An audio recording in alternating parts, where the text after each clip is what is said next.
Hello guys, how are you? It is January 16 and we're waiting for some more people. Give me a thumbs up or something if you can hear me and see me and everything is streaming good. We've got Orthodox Boomer Grandma, we've got Vampire Frog, we've got Jethro, the first mod, we've got Daniel. What's up, guys? Hi. I put the wrong Dono chat link in there. Let me see if I can find it again. Here we go. Here's the public one. If you want to give me some donuts, tonight we're going to talk about magic. Last week we talked about, or 2 weeks ago, we talked about witchcraft and magic and how it is inherently sexual. And tonight, I guess we're just going to go back to the basics of magic, and I'm going to walk you through my thought process that took me from cringecore, zone theory, to orthodoxy. And I thought Tim and Eric's zone theory was the perfect way to explain all of this stuff, and it had a resurgence in the early 2000s, but now it's ramping up and getting even worse. So you're gonna see lots of people talking about manifestation and alignment and true will and all of these woo-woo terms that I got sucked into, and people for 5,000, 6,000, 7,000 years have got sucked into these things. So we're going to deconstruct them tonight. And I'm glad you all are piling in. Who else we got? Kit. What's up? Dr. Crispy. Hey, I think you need a wrench. Let me see what I can do. Yeah, here you go. Have a wrench.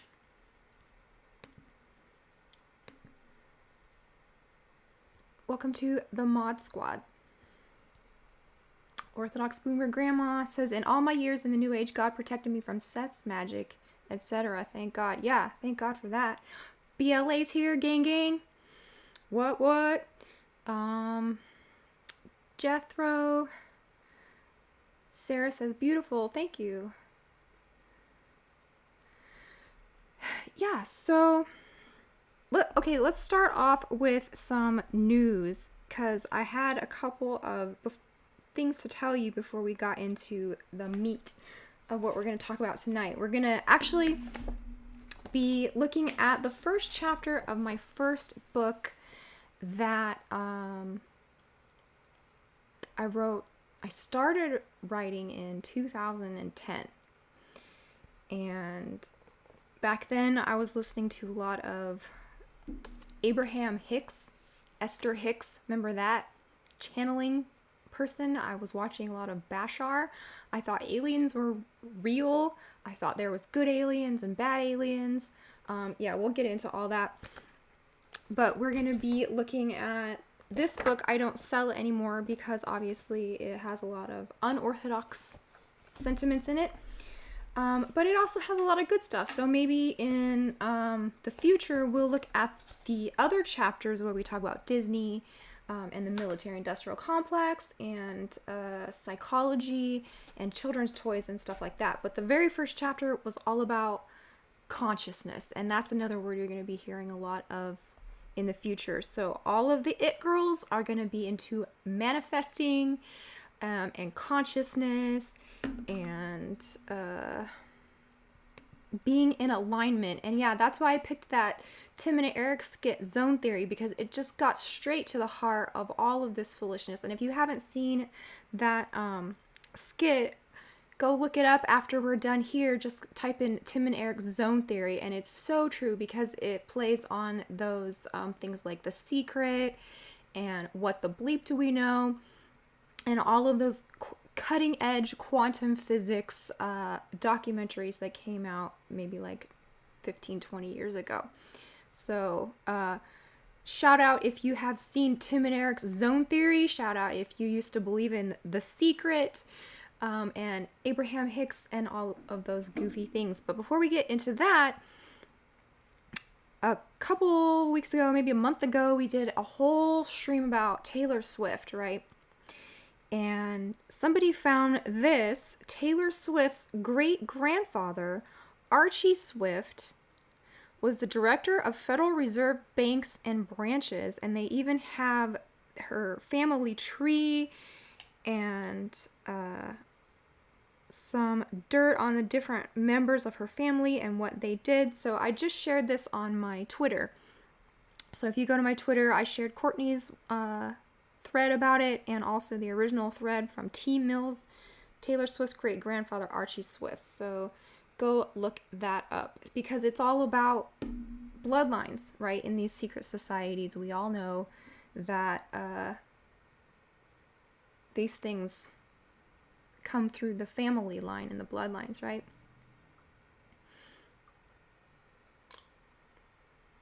Orthodox Boomer Grandma says, I was totally into that quantum crap. Yeah, me too, man. So I guess that all started for me when I watched the movie Zeitgeist. Do y'all remember that thing? So the first portion of Zeitgeist was about how, I don't know what order they came in, but it came in 3 segments. It was like the Federal Reserve, Christianity, and the Big Nine, right? So 2/3 of it was pretty good, but 1/3 of it totally seemingly demolished the story of Jesus and showed how it was just like Horus and Zoroaster and all of these other cults of antiquity. But what a lot of people don't realize is that movie was pulling from one source, a book. I can't remember the name of the book, but it was a very poorly written book. It was poorly researched. It was outright false in some places.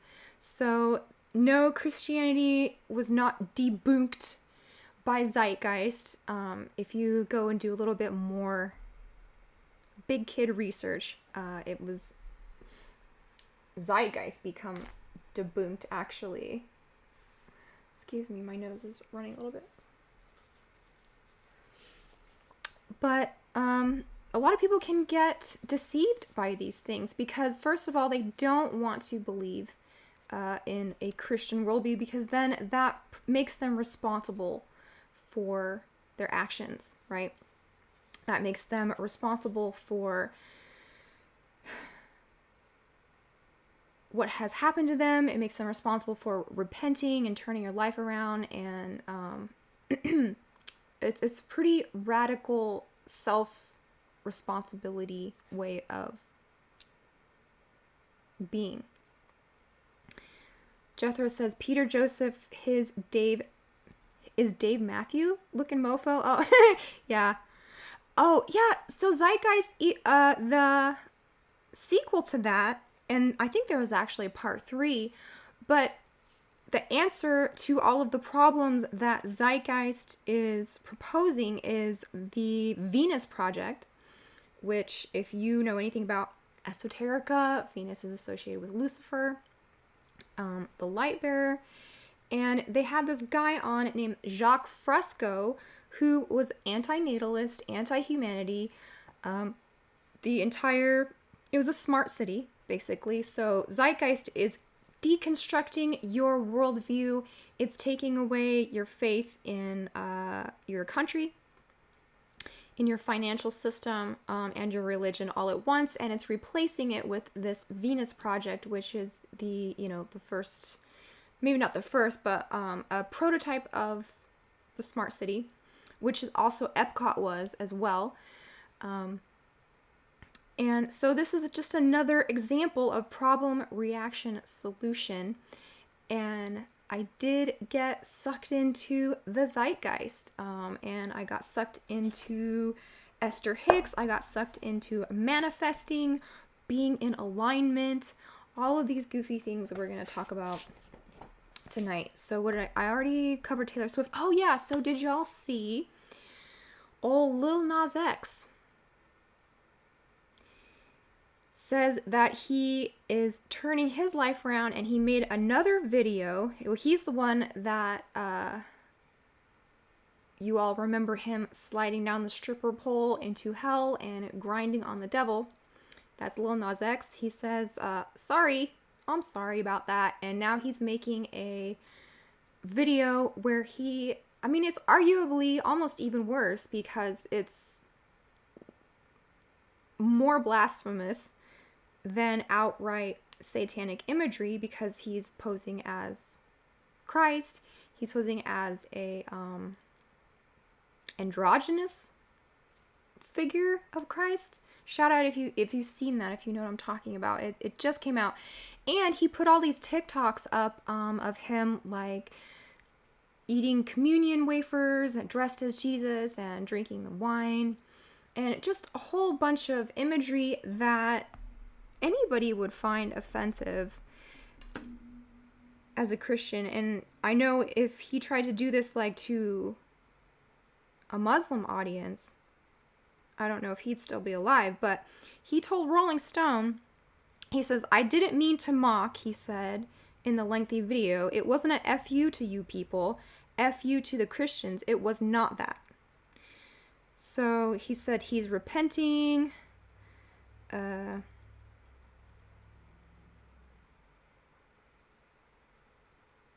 He comes out on a cross, like the cross is upside down and then it turns right side up. Oh, now they won't let me read the whole article. What the heck?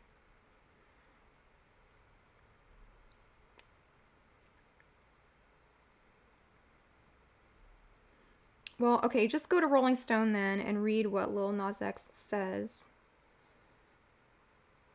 But he says, "I messed up really bad. I didn't mean to mock." But I think he did mean to mock. I don't know. Yeah, Jethro said he lying. He lying. Totally. So this is just more blasphemous stuff. Madonna did the same thing a couple months ago with her as Christ in the Last Supper. It's nothing new.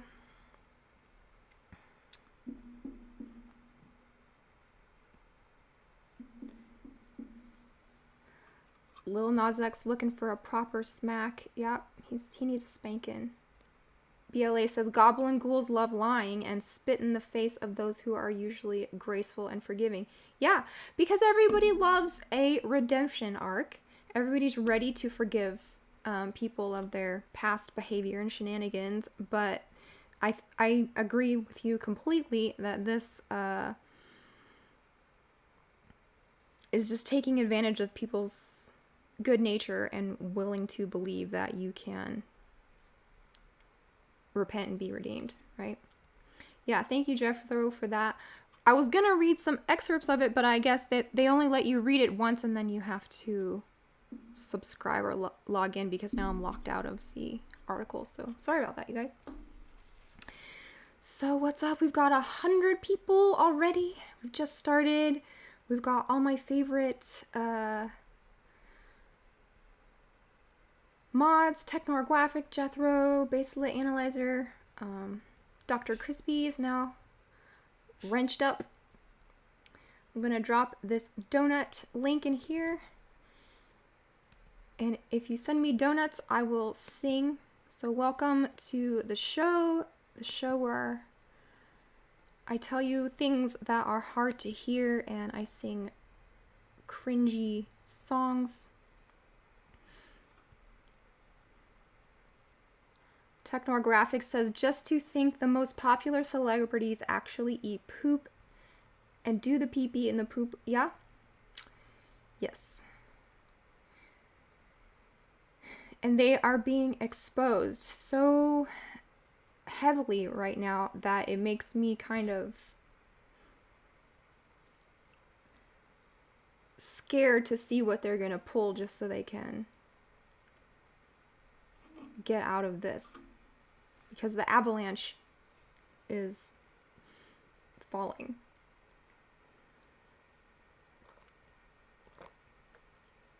And I'm drinking a ginger ale Olipop. I don't know if these are... They say they're good for you. Does anybody else drink Olipops? Let me know. I just can't get over the I don't drink soda or Coke or Pepsi or any of those things, but I do like carbonated things like kombucha. There's something about the burn. It feels really good. Rain Smith says, love this show. It's my favorite. Oh, thank you. We'll be buying your books and Jay's. Okay, cool. Well, here's the one you can't buy and the one we're going to be talking about tonight. And let's just start with a cover, okay? Because last week I was making a joke about, I'm not mad at people. They're not my enemies for getting deceived and wrapped up into the occult. I see them as children eating dirt. And I just want you to stop eating dirt. And when I was making the cover for this is like a collage that I made. I've got the two little babies on there, my little babies that I don't want eating dirt, but she's princess programmed and he's warrior programmed. So he's got Clone Wars on. She's got Hannah Montana bottle. They're watching Disney, and this is actual cartoon where Donald Duck, he has a nightmare that he is an Nazi. And you've got some kind of like popish figure here who is mystifying the children with iPads and iPhones, who has become an AI enemy. His head is an iPhone and his body is an iPad. And I don't know if you guys have seen this, but everyone's talking about iPad kids now and how like naughty they are and how they cannot get along without an iPad right in front of their face. A lot of teachers are saying iPads have destroyed children's ability to participate in school. So the Pope is controlling this robotic puppet. He's full of corporate logos, because we would talk a lot about corporate logos back then and how they were connected to secret societies, especially Freemasonry. Oh, and this month you guys are in for a treat, because it's all about, since it's election year, we're going to be talking about Washington, D.C. We're going to be talking about the Founding Fathers. We're going to do a show with BLA about the architecture of Washington, D.C. and the Lost Symbol by Dan Brown. This week I'm having a scholar, not a Mason, but a Masonic scholar on to talk about the top 10 things you don't know about Freemasonry.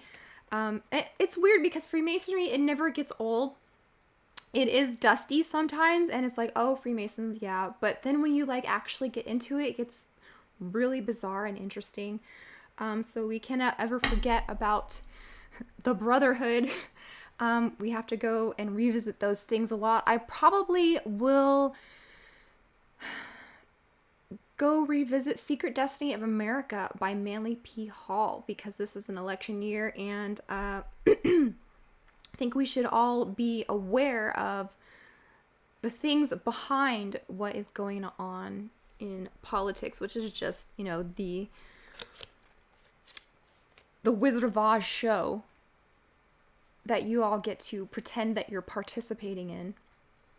But in my mind, it's all part of the spell, the sorcery, the magic that we're going to be talking about tonight. And so, just to finish off the exegesis of this cover, I did include the pillar from the Cathedral of St. John the Divine in New York City, which is a weird esoteric place. We were going to talk about that on my show with Isaac, but we didn't have enough time to get into that. But so what I was trying to say is you have two choices here. As a young person, you can either choose the path of being spellbound and glamorized and hypnotized by electronic things and sorcery, or you can choose the path of nature. So that was pretty much all I was going for on this cover. And the first chapter is called The Magic Kingdom, and yeah, that is kind of a pun, a play on Disney's Magic Kingdom, which later on in the book there's a lot about Walt Disney himself, and maybe we can do a whole stream just about that. But so yeah, the first kind of crazy out there woo-woo thing I ever read was David Icke. and he's a legend, and I have a lot of respect for him. He's done a lot of good. He has so many good reference books and research, and just like thick tomes that you can dive into. Obviously he's not like Christian or Orthodox or anything like that, but you can still get a lot of good things from David Icke's books. And then I read David Icke, I saw Zeitgeist, I saw What the Bleep Do We Know? You remember that one? Shout out if you remember What the Bleep.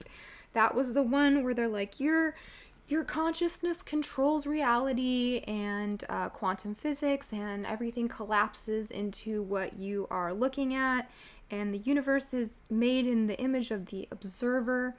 I'm not saying that there was nothing true in that, but the conclusions that you come to by getting into these certain... Oh, Paul's here. What's up, Paul? Better call Paul. Paul says, Freedom, Alchemy for a Voluntary Society by Stephen Holler is worth a read. Holler was a disciple of MPH, Manly P. Hall. Okay. Freedom, Alchemy for a Voluntary Society by Stephen Holler. Okay, check it out. Check it out. Check it out. Give me a song to sing. I'm going to check the donuts. Did I get any donuts and request? Oh, I did. I got $20 donut from David Lee's. Love your work over the years. Thanks. You're welcome. I've been at it. I've been at it for a long time. You will not get any shenanigans from me. You're not going to get any weird drama. You're not going to get any I don't even know how to say this. Stupid tangents. You're just gonna get data and some stupid cringy songs. I'm not gonna lead you astray with your Zeitgeist and your What the Bleep and The Secret, and no zone theory anymore from me. Suprema Fair says, Paul, that first show really resonated with me, having grown up under the spell of DL in Southern California. Oh, Disneyland. Such a great con. Yeah, me and Paul, we did really good. We did about, I think, like 3 or 4 shows analyzing some Disney movies and Walt Disney himself. Those were really good. You won't get any creepy crawlies from me or BLA.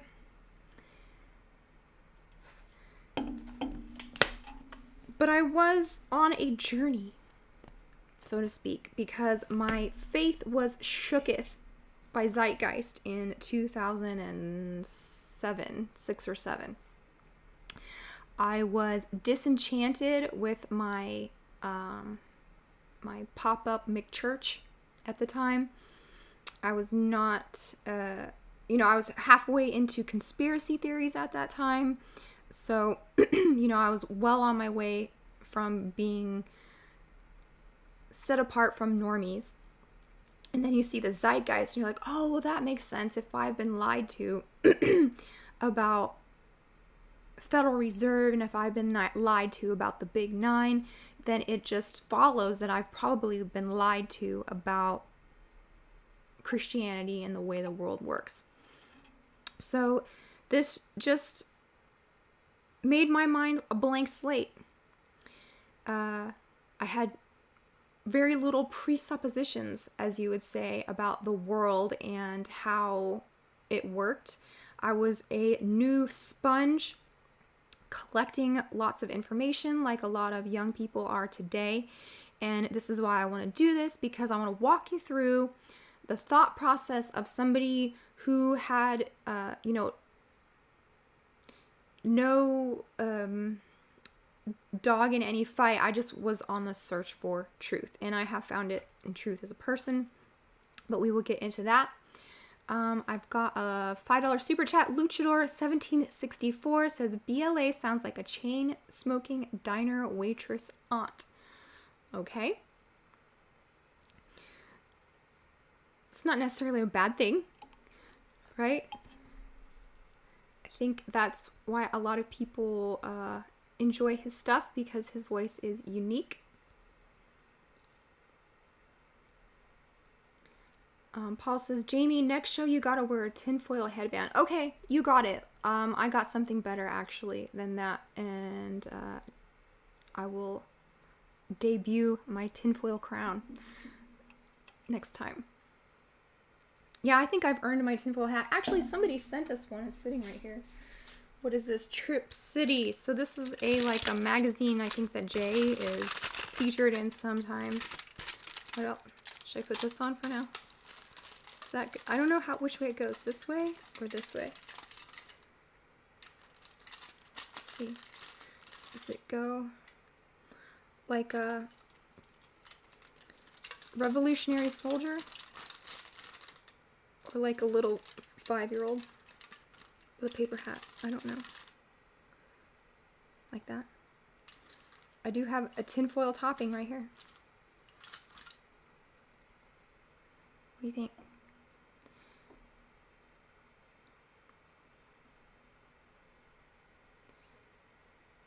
Greetings, Earthlings. Greetings! Someone from Russia. I can't pronounce that. Dior says, oh, I see Christian here. I'm a Muslim, but I have love for all of our beautiful Abrahamic religions, even despite the stark differences. Well, thank you. So, the Magic Kingdom, yeah. I was reading a lot of Fritz Springmeier, along with Hermetic books, Kybalion. I was reading Real Magic by Isaac Bonowitz. I was watching documentaries about quantum physics. Like I said, I watched What the Bleep Do We Know? Watched The Secret, which is sponsored by Oprah, if you didn't know that. Oprah was involved with The Secret. Ooh, another super chat. 1999, BLA has the voice of an angel.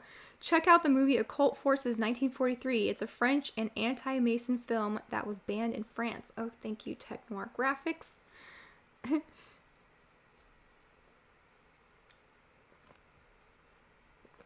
Gotta get that tinfoil hazmat suit. Yeah. I have... What?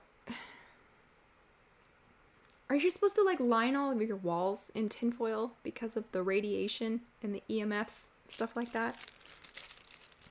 I heard conspiracy, that's why they wanted to get rid of the lead in paint so that the Wi-Fi and the other radiations can get through. I don't know about that, but... Okay, so I was thinking, wow, syncretism,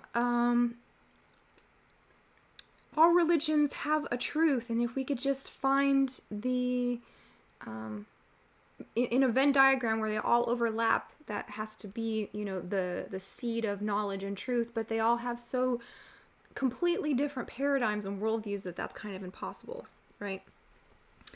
So,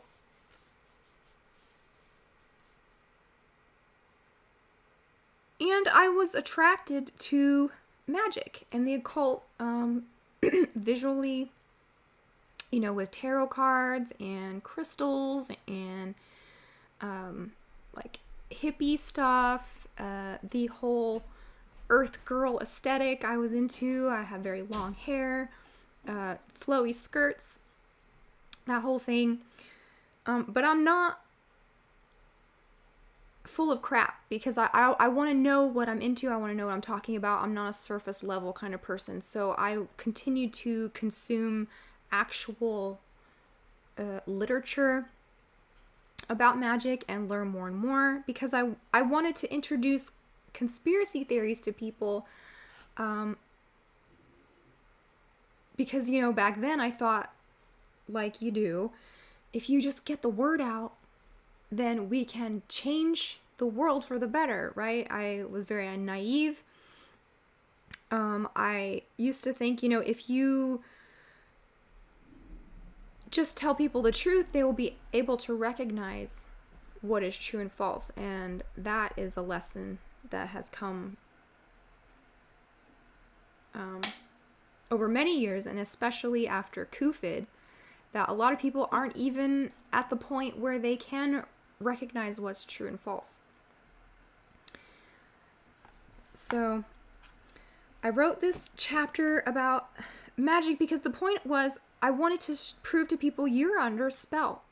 You are literally being controlled by dark sorcerers who know these arcane concepts, psychology, astrology, all of these old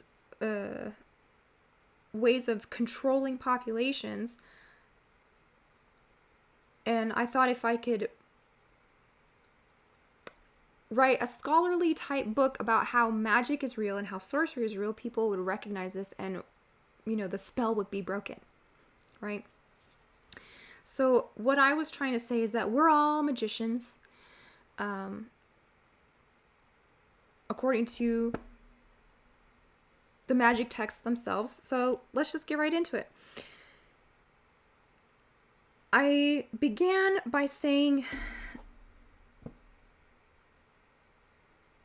that ancient art and, like cave drawings, these kind of things, was an example of using magic because the definition of magic, according to magicians, is causing change to occur in conformity with will.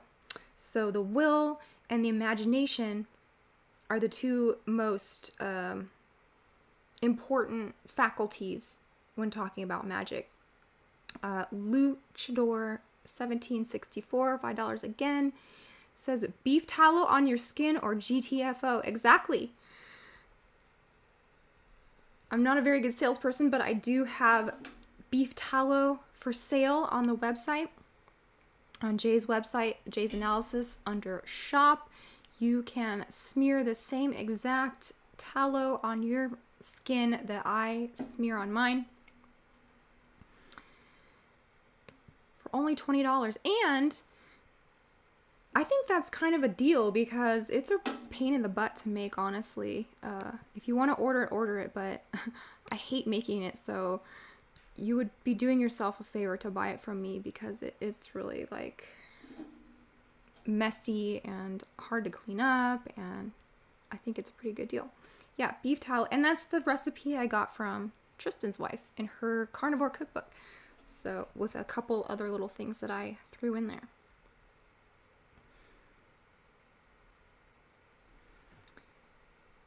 Paul says, it's so tempting, but I'm trying to be somewhat of a good Christian, lol. What's tempting?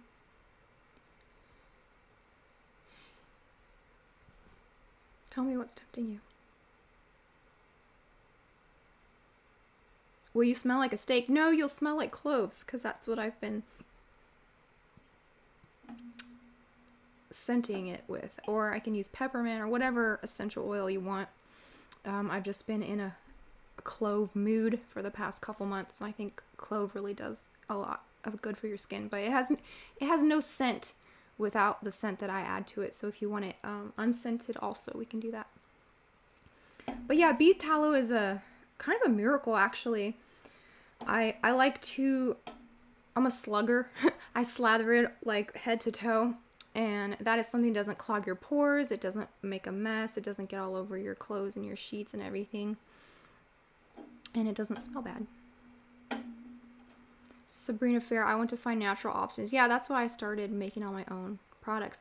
Because that's how a lot of girls get introduced into the new age and the occult also, is just trying to live a more natural life, like get away from chemicals and consumerism and capitalism. Not that that's a bad thing, but just like getting back to, raw food, nature, unprocessed things, and that is kind of a doorway into crystal healing and Reiki, and then before you know it, you're a level 6 yoga master and your guru is healing you with his magical phallus. That's not what we want to do. Dean Lem, too, $4.99, says donuts stuff with Jamie Hanshaw. Yep, donut stuff. We need a song about donuts. Oh, Clint's here. What's up, man? He forgot I was on. You're not allowed to do that. We've got all of the coolest mods. I think I want to do something for the mods. Like, I want a mod party or something. A mod meetup. That would be so fun. Because y'all are great. You're just, like, faithful and fun and helpful. And I couldn't do it without you. So, magical thinking is what we're talking about. I was trying to say that the concept of magic was considered a synthesis of art, science, and religion. So this is where you get the idea of like the alchemist. How do you say that? Paulo Coelho wrote a book that was a bestseller about the alchemist. I think it was Will Smith's favorite book, actually. And I was talking about the 20th century being an age where, you know, magic wasn't really a thing anymore. It was very scientific. There was no mysticism left until this resurgence. It was a very clockwork kind of world. You know, cold hard science had become the religion of the 20th century, but then what the bleep came out, quantum physics, string theory, The Secret, law of attraction, all these things began to become popular. So occult was making this resurgence.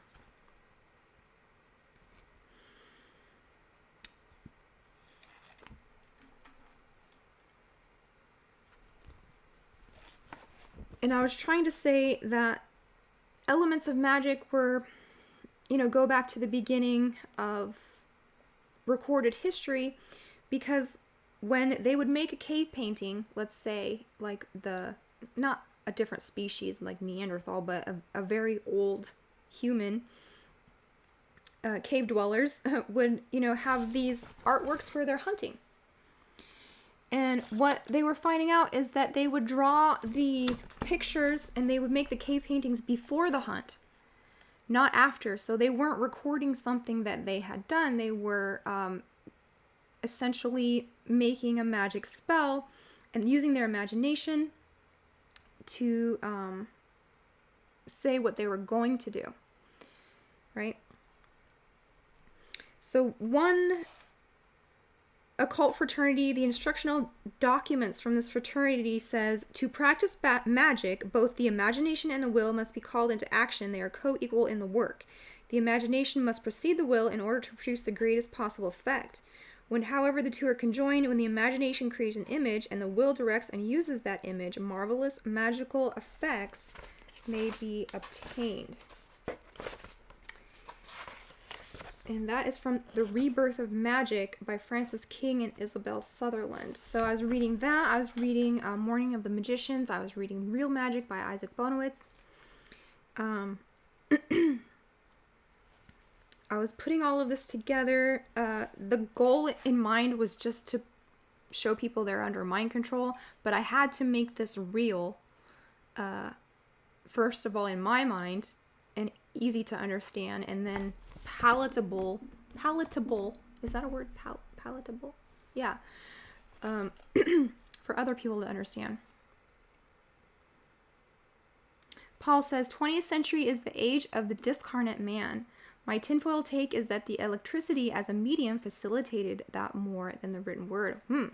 Very interesting. Yeah, we're going to talk about electricity too when we do the DC show with BLA, and I think I'm going to do a Rockfin show about the astrology of DC also, and electricity plays a big part into that.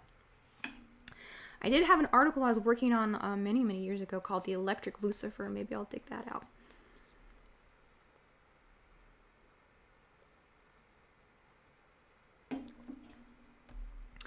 OGG was really into manifesting. Yeah, you're gonna hear that more and more. I manifested it.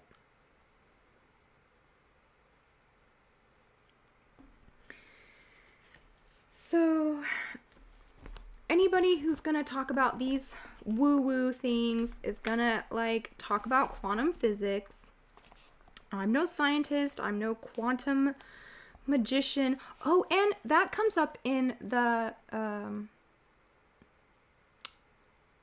the lost symbol, Dan Brown's lost symbol that me and BLA are going to do, but they call it noetic sciences.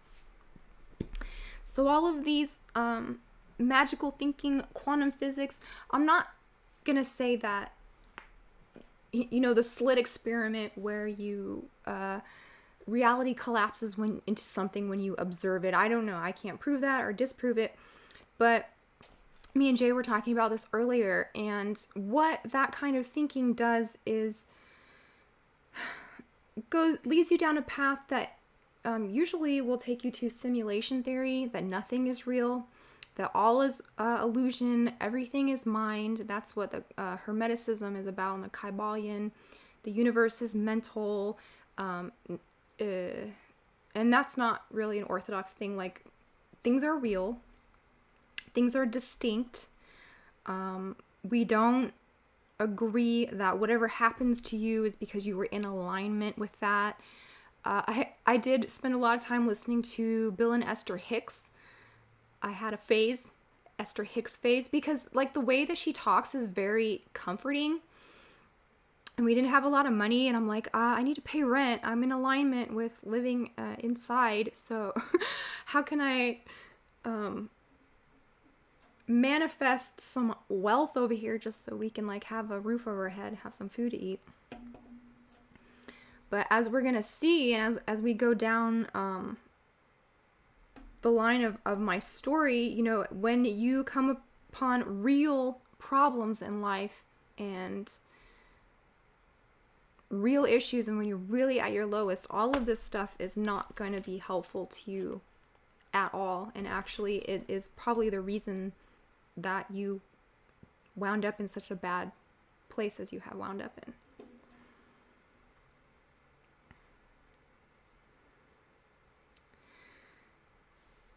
So yeah, quantum physics, it's a strange study. This theory states that subatomic particles cannot be pinned down in time or space, and maybe in two or more places at once. The same object may appear to be a particle located in one place or a wave spread out over space and time. In quantum physics, the observer influences the object observed. There are no isolated eyewitnesses of a mechanical universe, but everything participates within the universe. What exists beyond our five sense perception are infinite possibilities. So you're going to hear a lot of neat words like that, like infinite possibilities and, manifesting your dreams, and you can be rich and famous today. It's zone theory. I wish you guys will go look at that joke skit, Zone Theory, when we're done, because it's so perfect. In Orthodox, we talk about in quantum physics and the woo-woo stuff, they talk about co-creation, right? You're always co-creating, and that's not altogether untrue. God, as his children, he allows us to have a say in how the universe is governed.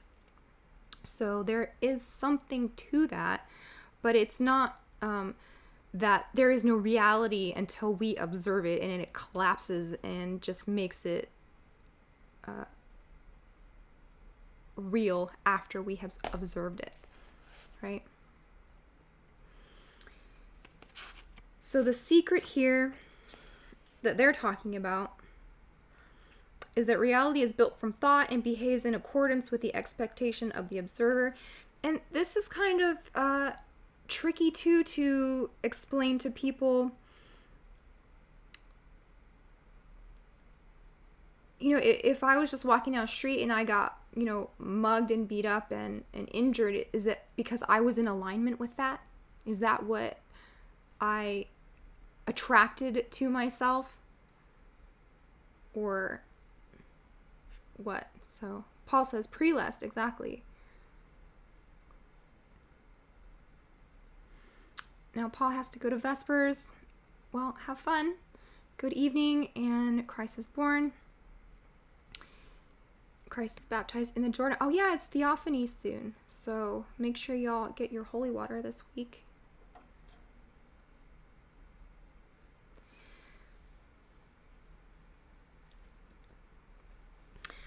So, law of attraction, yeah. Consciousness affects changes on the material plane. The secret here, what they're talking about is your imagination gives birth to creation, which is in some ways true. But the extension of these logics is going to wind you up in a bad place.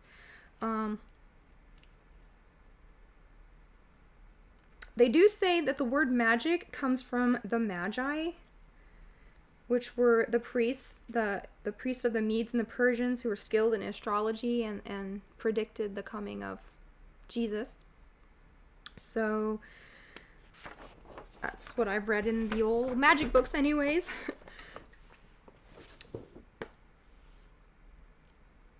But it could also be talking about the use of means such as charms or spells believed to have supernatural power over natural forces. Magic also classically is described as an extraordinary power or influence, seemingly from a supernatural source. It is described as something that seems to cast a spell or enchantment, or the art of producing illusions by sleight of hand, and this is called prestidigitation or stage magic. So there are different definitions of the word magic. Slowboy Whiteboard's here. What's up?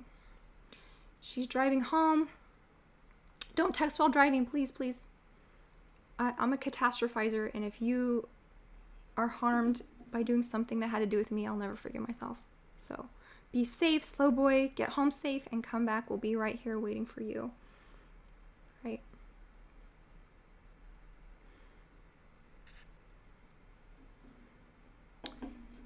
Let's see if we have any donuts or songs.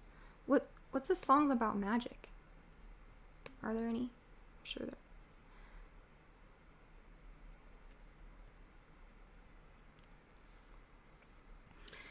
So then we get to old Aleister Crowley, because we know that he had a lot to say about what is magic, and he actually added the K on the end of it to set himself apart from the rest of the world of magicians and make the number 11 stand out, because K is the 11th letter, and it is the number of the entities that gave him the Book of the Law. Do you believe in magic? That's it. Do do do do do. Dee dee dee. That was a McDonald's commercial, right? Because it was like, you'll always have a friend wearing big red shoes. That was supposed to be Ronald McDonald. Do you believe in magic? Right. Ba-da-bum-bum-bum. I got a black magic woman. I don't know how that goes.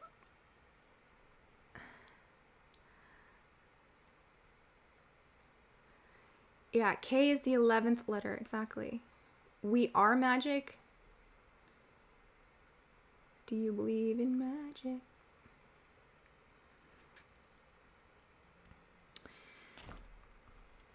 So in this book, I put a quote from Esther Hicks. Whatever it is you are feeling is a perfect reflection of the process of what is becoming. What you think and what you feel and what manifests is always a match. I don't think that's true. I think there's a lot of elements that go into what compose reality, and just because you think something and feel it does not necessarily... That's the kind of stuff that says that you can be a boy if you're not, or you can be a girl if you're not. Like, this is where this stuff leads to. And then I was doing something really not good. I was mixing in Bible verses with this kind of stuff. So you can tell, like, where my head was at. Like, I didn't necessarily throw out all of Christian teaching, but I was trying to syncretize it with everything else. And so we get to Crowley, whose philosophy has shaped the 20th century. And he said that magic is the science and art of causing change to occur in conformity with the will. So this was stated in the early 1900s, when science agreed, there was plenty to discover about the universe, but it was a fundamentally mechanical universe. It was a clockwork universe that you could, if you knew the ins and outs of the different cogs, then you could cause changes in reality. But then it got updated for the 21st century with quantum physics, with the secret, with the law of attraction, being in alignment with your aligners. And consciousness. So suddenly everybody was talking about consciousness. Now, this was like 2012. Remember when there was going to be some event in 2012 that was going to change consciousness?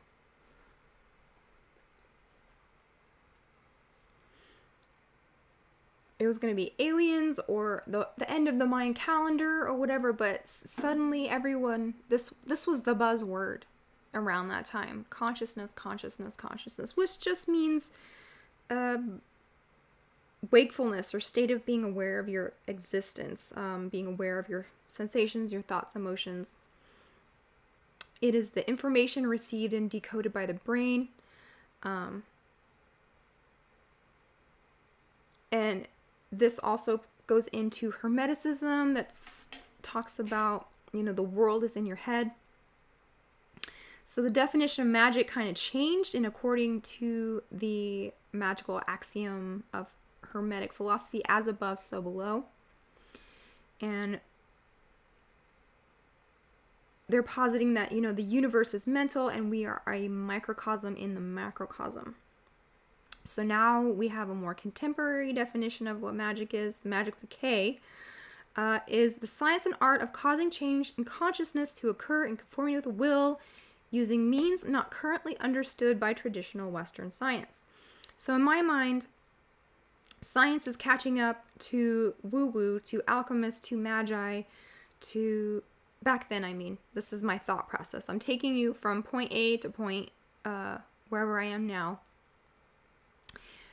Showing you that I was not always a old Christian lady clutching her pearls. Like, I know what I'm talking about. I know about witchcraft. I know about Hermeticism. I know about Gnosticism. I know about tons of ancient religions, cults, sects, whatever you want to discuss.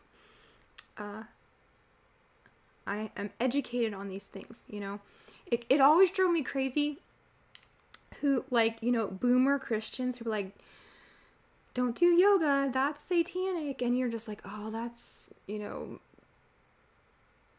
narrow-minded thinking or whatever. It drives me crazy when people have the answer, but they don't know how they, why or how. They can't, show their work to how they got there. So it's really easy to dismiss people like that. But they're right, they're spot on, but it's really frustrating because they don't know why. Right?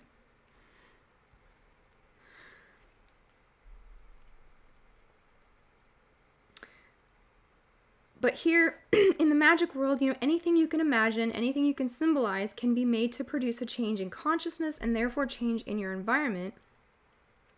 Any adjustment in the way in which we perceive the world is a transformation in the world itself, and this is what I was trying to say is the essence of magic. So in that way, we are all magicians, and we are all doing magic inherently, right? I was thinking that magical rituals were sort of like virtual reality, where you could hack the five senses and manipulate them to decode a different reality to the one that you normally would.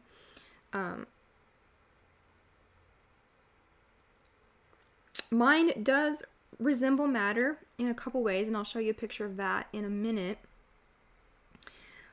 But the idea of the universe as a giant brain has been proposed by scientists and science fiction writers. And now physicists are saying there may be some evidence that's true.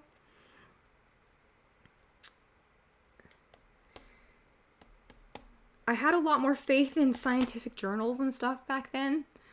So forgive me if, I say something untrue. It's not because I'm trying to mislead you. I'm just trying to work it out myself.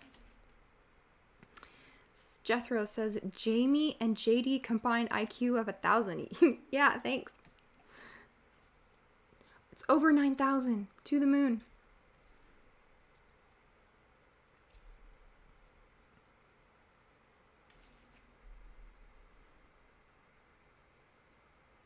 So when they show you pictures of the galaxy, and I don't know if this is fake and gray or not, but they think that the universe is growing the way a giant brain would, with electrical firing between brain cells mirrored by the shape of expanding galaxies. So this is stuff I was getting from scientific journals, from scientific magazines, from noetic science type authors. And then I was looking into string theory, which is, the theory that the universe is a symphony of vibrating strings. That could be true or false. It doesn't really change our worldview in orthodoxy. That could be true, because in Genesis it does say God created the world with his voice. So, they're saying all physical matter is a result of frequency. If you amplify the frequency, the structure of the matter will change. There's a physical phenomenon called harmonic resonance. So we've all seen how a wine glass will shatter if you place it near the certain frequency. And then if one object vibrates powerfully enough, another object near will start to vibrate or resonate. And this is where they're talking about law of attraction. So you're vibrating at this level, and money vibrates at this level. And if you can find the correct frequency to be wealthy, then it will happen.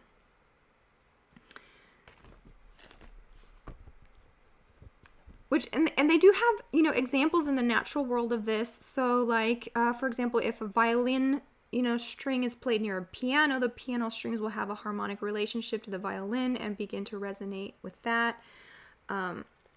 Occultists know that if you can control the vibratory rate of an object, you can cause reactions in other objects. And therefore, the knowledge of how to vibrate certain words becomes essential. So this is where the idea of magic words and chants come into play. And I just watched the first episode of The Lost Symbol last night, and they were doing this in their noetic sciences. Shout out BLA if you're still here and you were watching that also. One of their experiments was seeing how Tibetan chanting affected cancer cells and stuff like that. But this is an actual study, and I think it's pretty fascinating, actually. The study of visible sound and vibrations effect on matter is called Simatics. And there was a really good conspiracy documentary back in the day called Sympathetic. That was pretty good. And one of the earliest people to record the oscillating body displayed regular patterns was Galileo. So by placing sand crystals, water, or oil on a flat surface and vibrating the surface at different frequencies, you will see complex patterns begin to appear. Here is an example of cymatics. And this is also where you get the idea of that Japanese guy who did the experiments about water. And I totally believe that, because that's kind of the basis of like holy water and stuff like that. So thoughts, vibrations, frequencies, intense emotions is what we're talking about. This is what the magician in a ritual will try to build up the most intense emotion that they can, right?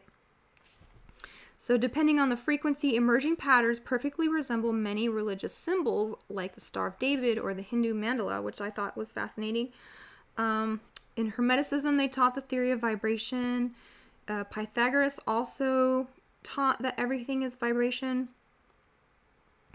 And this is goes into the mathematical foundations of Western music, right? So we're talking about the subatomic particles in nature, the quarks and the hadrons. And that is what CERN is, right? A Large Hadron Collider. And we're talking about the laws of harmony that you can write on those things, and chemistry is the melodies you can play on interacting strings. So this is the kind of new science that I was all into in 2010.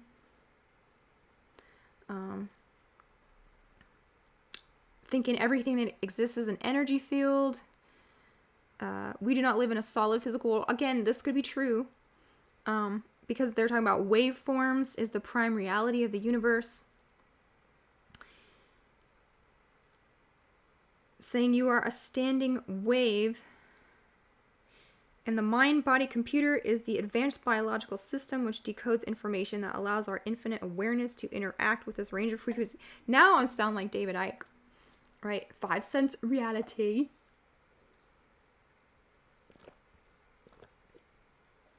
$0.05. Nothing. What is his book? Infinite love is the only truth. Everything else is illusion.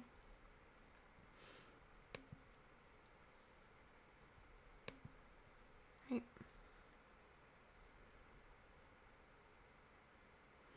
Yeah, Clint says the New Age science is used to convince mankind that they are God and we are all one. Both planks of the Luciferian philosophy. Good point. Yep. So yeah, everything is vibrations. Could be true. I don't know.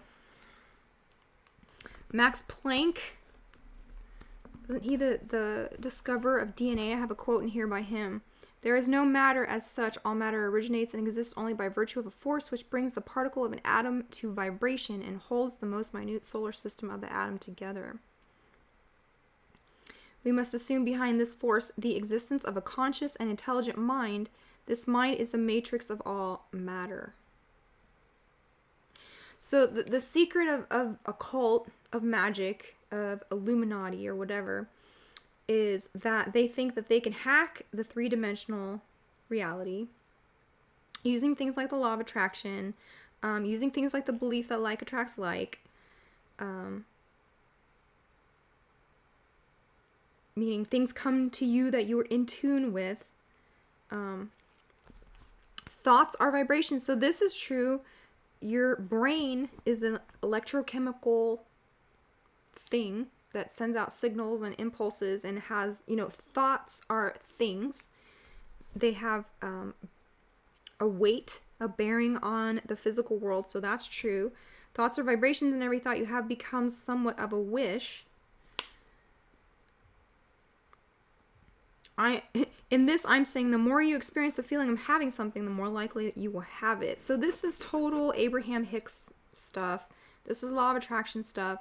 They say if you want a Bugatti, you have to put yourself in the state that you already have the Bugatti and feel what it feels like to be top G. And someday you will become top G if you just pretend that you are top G and you have a Bugatti. Then that will become true eventually. So even Albert Einstein talks about this. He says, imagination is everything, is a preview of life's coming attractions. So there is some kind of truth to this. What you think about becomes your reality. And what is that saying? Energy flows where attention goes? Yeah. Someone says, I am the Bugatti. Feel what it feels like to be a Bugatti. And the Bugatti will become one with you. If you can become in alignment with it, you will someday be a Bugatti. Excuse me. This is so bubbly. It's making me burp. Are we having fun? Talk about dumb things we used to believe were true. Let's do donuts and songs. Do you believe in magic?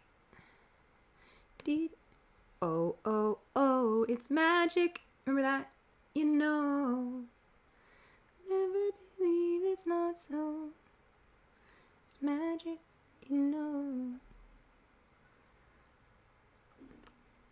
Technographic says, monkey made sex with fish lizard equals more Coomer than Coomer. Yes, that's correct.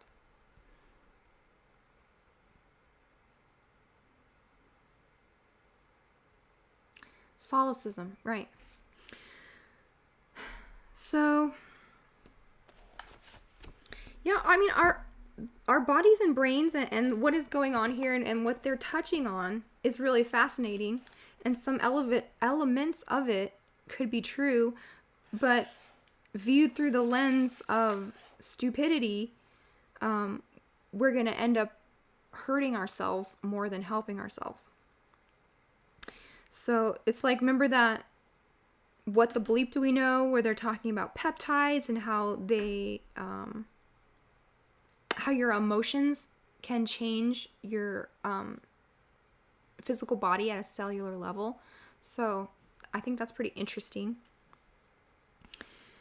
because magic seems to be the result of associations, changes in consciousness powered by emotions, like we were talking about.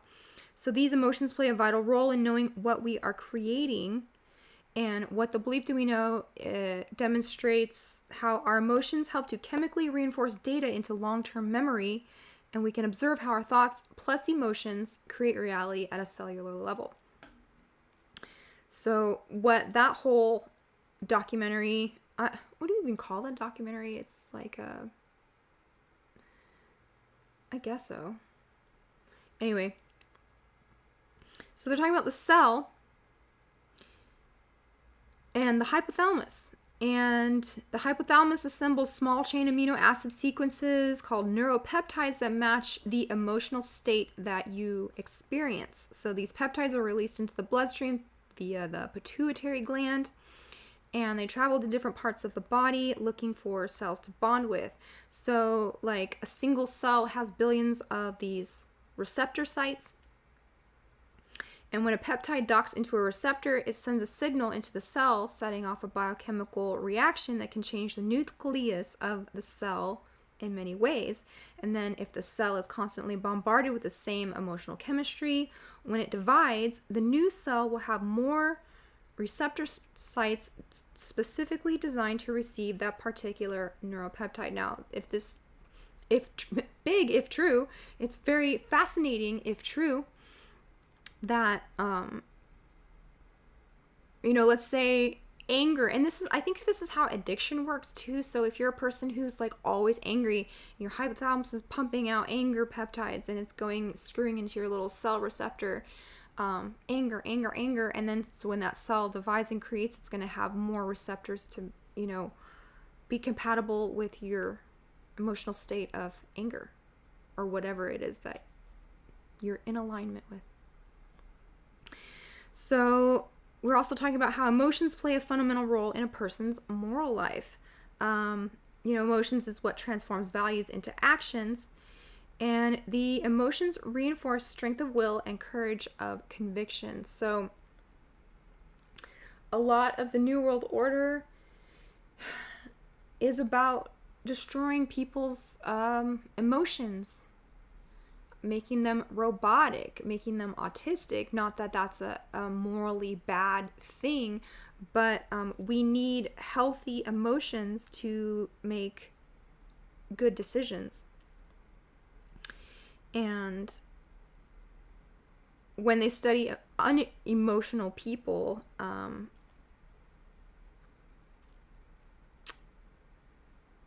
they're very shallow, they're very mechanical, they're robotic, and they're more susceptible to mind control, if you can imagine that. So one of these quotes was actually from Real Magic, which is a book written by someone who got one of the only degrees in magic from Berkeley, called Isaac Bonowitz, and his book is actually really good. If you want to learn about how all of this stuff affects the material world in a scientific way. So he says, magic is a science and art comprising a system of concepts and methods for the buildup of human emotion, altering the electrochemical balance of the metabolism, using associational techniques and devices to concentrate and focus this emotional energy, thus modulating the energy broadcast by the human body. So this gets very technical, very scientific. So in magic, a wave of powerful motion is projected with calculated intent by someone who has developed his powers to an abnormal pitch, and according to occultists, this can be very powerful, and that is the point of a magic ritual. Then in the world of Harry Potter, you know, there are two types of people who can do this, who can perform magic and who can't, right? The magicians versus the muggles. And this implies that there are people who can perform magic and others who can't, and the chosen few of a certain ancestry must be initiated and indoctrinated into some kind of priestcraft in order to perform these kind of miracles. I was thinking that this is not true. According to all the magical texts and things that I read, you know, this is something that we're already doing that can be hijacked by people who know more about it than we do. And the second chapter actually in this is about sorcery. I don't know if we'll get into it tonight. Maybe we'll do it next time we do a live. Let's get those likes up. Slow Boy White Horse says, look, get the likes up. Jethro's still here. Technorgraphic is still here. Where's BLA? Thank you for my Rockfin link. There's way more stuff. I call that Defense Against the Dark Arts there on Rockfin.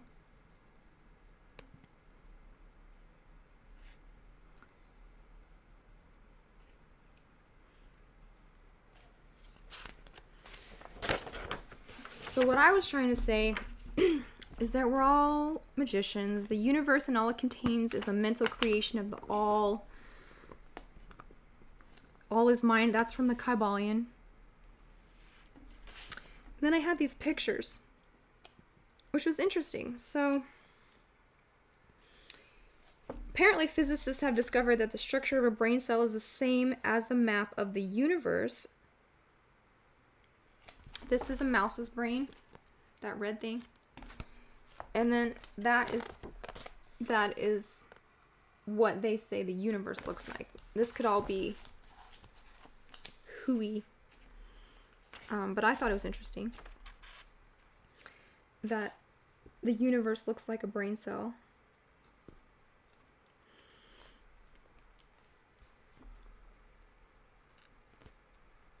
And there was actually some magician scholars that agreed with me that, you know, it's not Harry Potter world where it's magic and muggles. It's actually everyone is doing this. One of them said, since everyone who lives is possessed of the magical ability to transform matter and produce mental worlds, then everyone is a magician. So, who said that? The Magician's Dictionary, E.E. Remus. That's where I got that from. So then I was thinking that the idea of God answering prayer could also be described as extraordinary power or influence from a supernatural source. I wasn't, I hadn't been properly catechized. I was just out there, just blowing in the wind, trying to figure it out, reading Fritz Springmeier, reading magic books, reading, what else? All kinds of crazy stuff. So then the modern philosophers will call this experience co-creation. We already talked about that. And, all I was saying was that in its broadest sense, magic is the art of making things happen. Using your imagination. A lamp could be magical because someone thought of it. They use their imagination and then they use their will to build it. So it could be anything.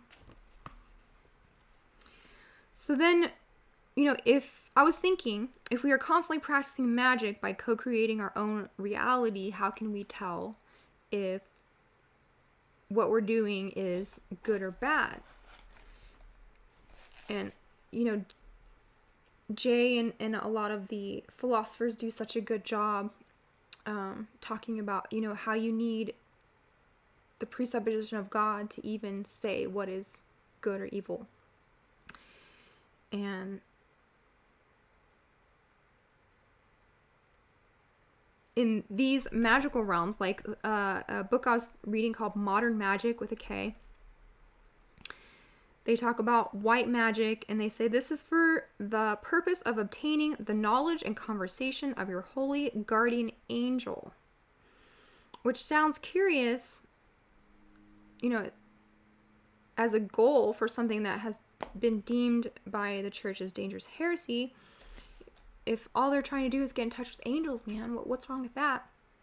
But then the deeper you look into this stuff, you figure out these are the beings, the angelic beings that they are talking about. So this is from a book called The Sentinel by Arthur C. Clarke, which is I think it came before Childhood's End, but these are the beings in the Sentinel, and this is Guardian Angel. Is that who you want to be communicating with, this guy? Does he looks like a freaking Hellraiser, right? He looks like a demon. So these are the guardian angels that you are getting in touch with. And you can even see right down there, it says guardian angel, right?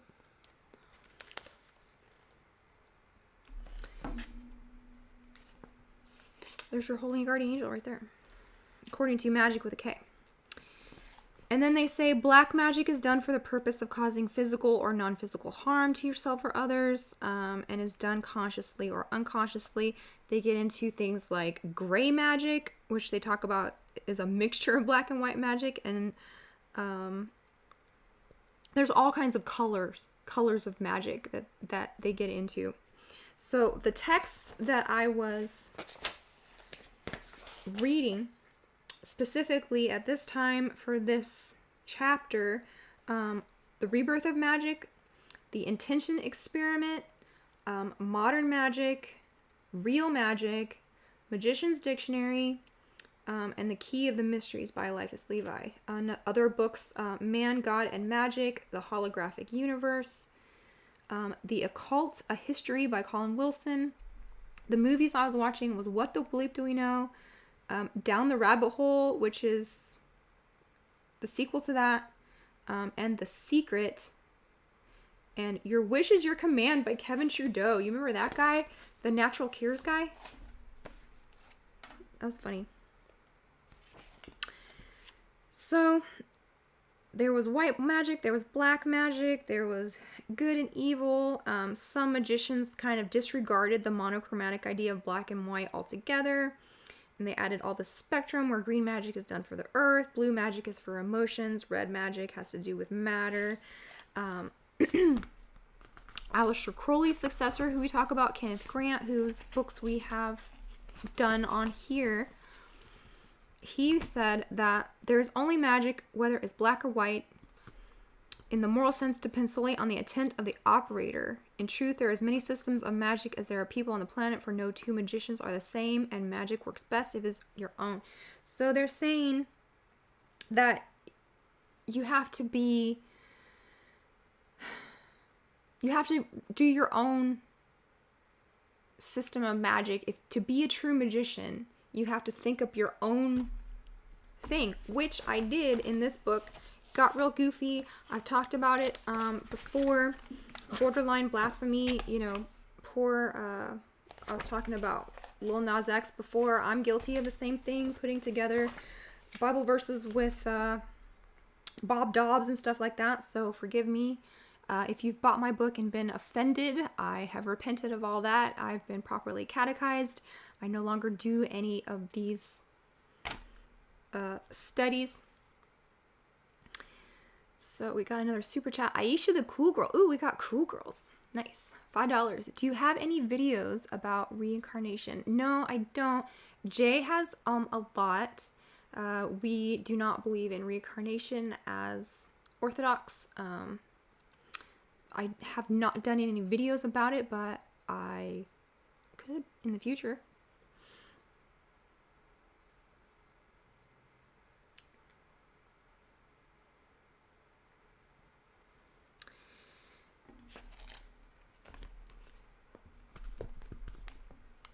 So I was talking about one way of knowing if we're manifesting good or manifesting evil, is being sensitive to our emotional guidance system or your conscience, but without parameters and a framework, how can you... It was a very libertarian view of reality, and thinking that, people inherently can distinguish right from wrong, which, they can't.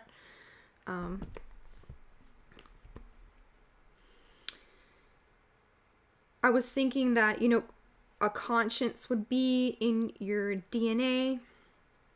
I was thinking that the physical body had set up defense mechanisms to keep itself from harm, and the spiritual body would do the same. But not everybody has a conscience.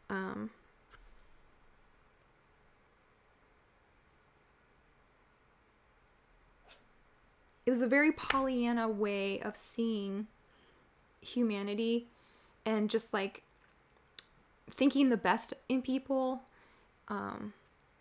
thinking that people were just deceived, and if I brought them the truth and they would realize it and turn around. I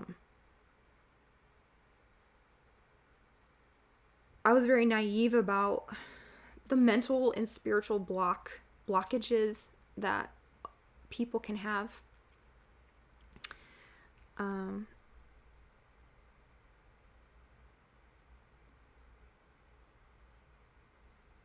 I was just thinking, negative emotions are black magic: fear, jealousy, worry, vengefulness, self-pity, and then positive emotions were white magic.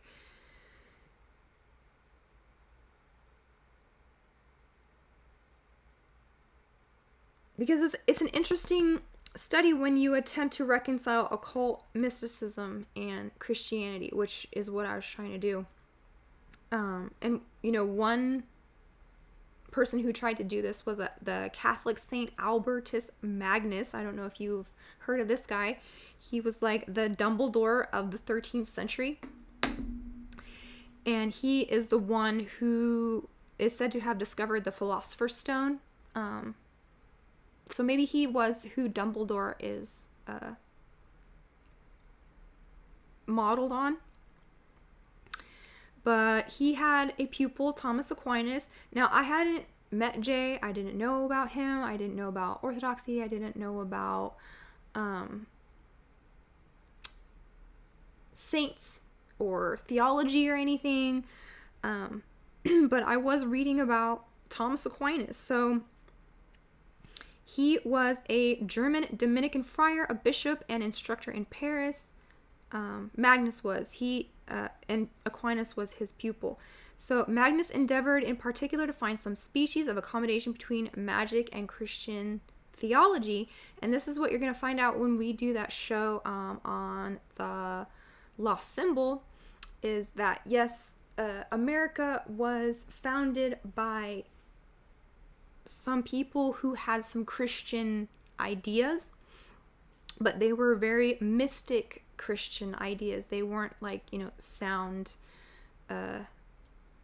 Orthodox Christian ideas. So it's very confusing when you say America's a Christian nation. It's like yes and no. But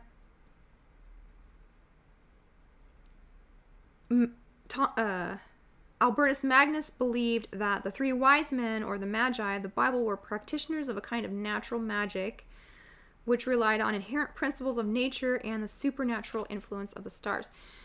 Oh, what is that word? So in this book I'm reading for the Lost Symbol show and the DC architecture, you're going to find out that DC has like way more zodiacs than any other city in the world. And the zodiac isn't necessarily a bad thing. I think it's called in the like the Mazaroth. Is that the word? Somebody correct me. But astrology isn't inherently a pagan thing. But anyways, so church fathers are liking this Albertus Magnus Dumbledore stuff that he's putting forth. He had a bunch of books, and after he died, he was sainted in 1931 in the Catholic Church, not the Orthodox Church, as Saint Albert the Great. So then, continuing about Christian theology, it plays a larger role in the history of magic. This is what I'm thinking. I'm trying to put when I wrote this, what was it, 2010 to 2012, okay? I'm trying to make sense of everything I've ever learned thus far, and this is how far I got in 2012. So I'm thinking Christian theology plays a large role in history of magic. I'm thinking Apostle Paul is talking about law of attraction when he talks about be careful for nothing, but in everything by prayer and supplication with thanksgiving, let your requests be made known unto God. So I'm trying to put these pieces together and still keep some kind of like Christian bottle, Christian container on all of this occult things. And I'm thinking, when we meditate with gratitude and have faith that the universe or God is working in our favor, we can co-create the things we desire. So heal the world, make it a better place for you and for me, the entire human race. Okay, no donuts, so I'm not gonna sing. I only sing for donuts and super chats. Heal the world. So the simplification of good and evil was pretty childish on my part. I was thinking about heaven is the kingdom of heaven is the true magic kingdom. I was thinking the best mind to understand these type of concepts would be like a childlike mind with curiosity and wonder. I was thinking a lot about magical thinking. I even got a picture of Albertus Magnus right here. Right.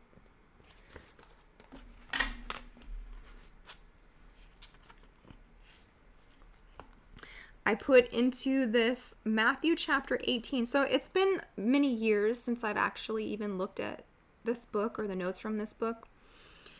And so now I'm talking about Matthew chapter 18, where the disciples came to Jesus with an interesting question. They wanted to know who understood Jesus' teaching best, who was living in a way that pleased God the most. At the same time, they say, who is the greatest in the kingdom of heaven? And Jesus said, verily I say unto you, except ye be converted and become as little children, ye shall not enter the kingdom of heaven. Whosoever therefore shall be humble himself as a little child, the same is the greatest in the kingdom of heaven.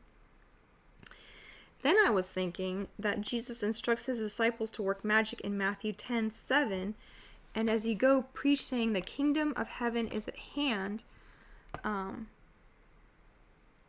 I was thinking we can make the world into a heaven or hell depending on how we choose to see it.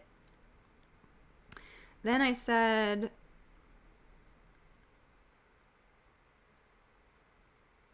this is so bad. Talking about the verse in John 14:12, where he says, verily I say unto you, he that believeth in me, the works that I do shall he do also, and greater works than these shall he do. So I was thinking that now we're at a point in our evolution where there is potential to see millions of Christs, millions of Buddhas, millions of Gandhi. Like, I used to think that Buddha and Gandhi were something to aspire to. I know now. But, 10, 15 years ago, this is where my head was at. This is where a lot of young people's heads are going to be at, that you are going to be encountering. So if you want to share this show or any of my other shows, talking about the reality of these things, then that's what I'm here to help you do. To be your backup to the normies. Yeah, Baselit says constellations. Yeah, exactly.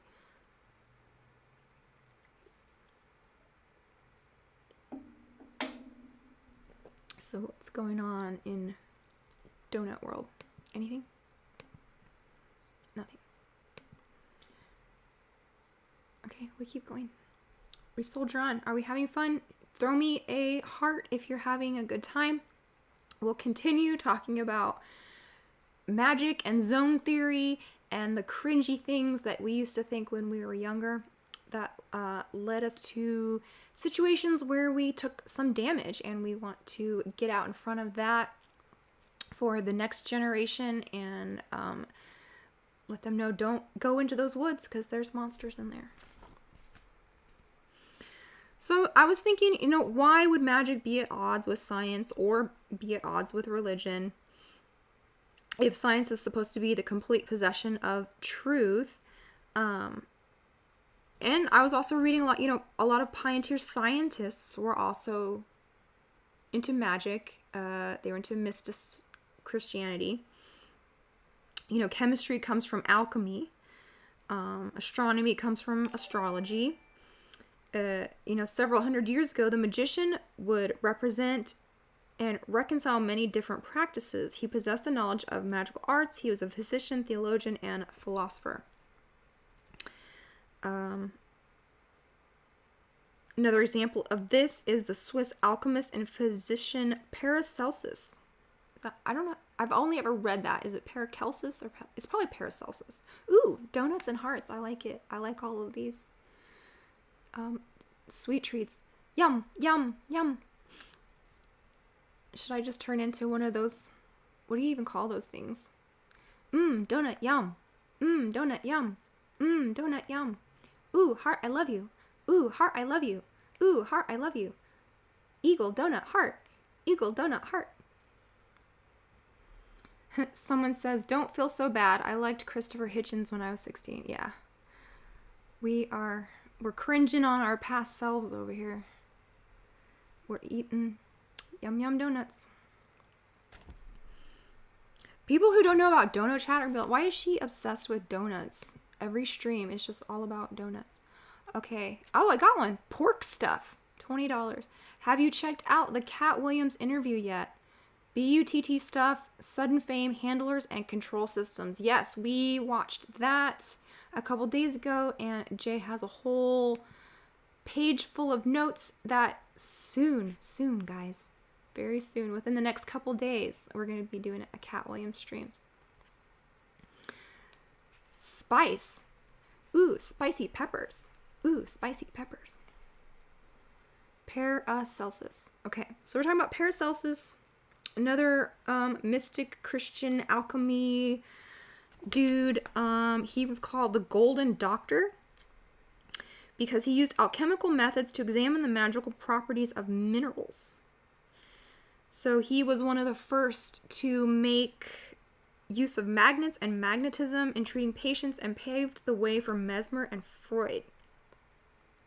So Paracelsus stated that the existence of true magic does not require any ceremonies or conjurations or the making of circles and signs. It requires neither benedictions nor maledictions in words, neither verbal blessings nor curses. So he's kind of on the same wavelength. He's vibing with me. He's in alignment with what I was thinking. He believed that an experienced magician would be able to influence the physical health of a person for good or bad simply by thinking about them. He said, it is possible that my spirit, without the help of my body and through the ardent will alone and without a sword, can stab and wound others. It is possible that I can bring the spirit of my adversary into an image and then fold him up and lame him at my pleasure. So yeah, he's kind of agreeing with the conclusion that I came up with at this time. One does not need to be an occultist to perform magic. As we have seen, we do this naturally on a daily basis without even knowing it. That's what I was thinking. And then Isaac Bonowitz also was agreeing with me.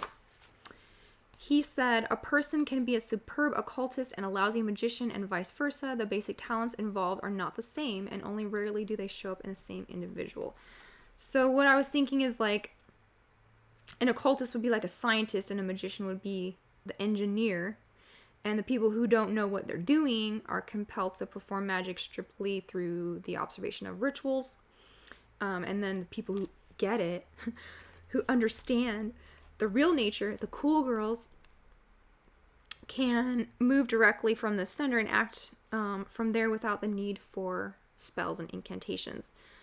So what me and Paracelsus and Albertus Magnus and Thomas Aquinas and Isaac Bonowitz were all thinking is that the ability to bestow blessings or curses upon another person lies not in, ceremonial magic, but only in the intent of the emotion put forth into the universe. So, power of thought.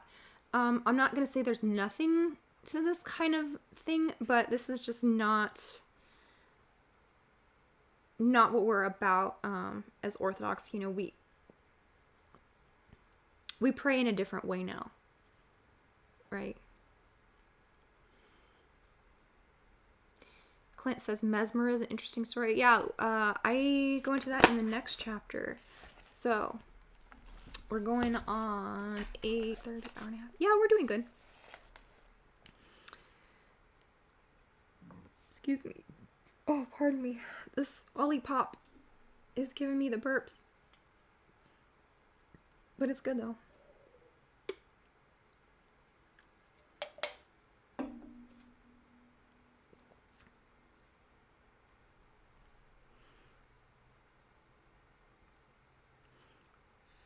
Are we talking about chakras now?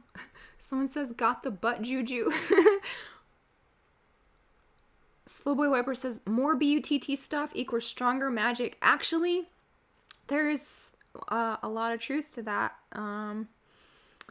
Maybe soon on my Rockfin, we'll talk about black magic and the tunnels of Typhon and BUTT stuff, because that's where that goes.